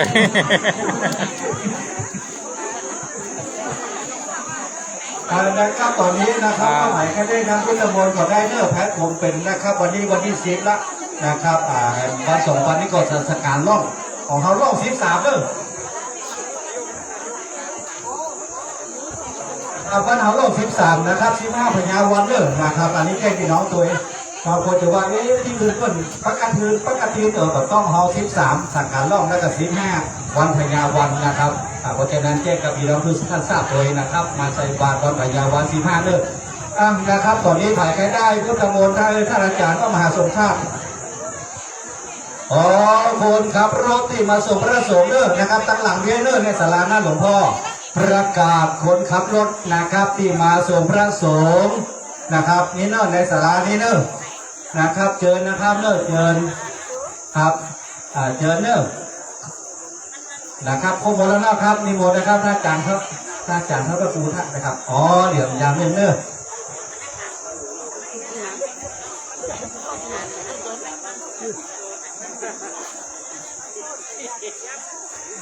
นะครับตอนนี้ก็นะครับว่ากิจกรรมในการลงนามพี่น้องเนี่ยนะครับขอบคุณกับพี่น้องทุกท่านที่มาร่วมโดยเฉพาะพี่น้องนะครับเราบอกว่าจะเป็นเทศบาลฝ่ายปกครองพี่น้องบ้านแก้วเรียนเทียมรวมไปถึงพี่น้องที่มาจากขึ้นสีขาว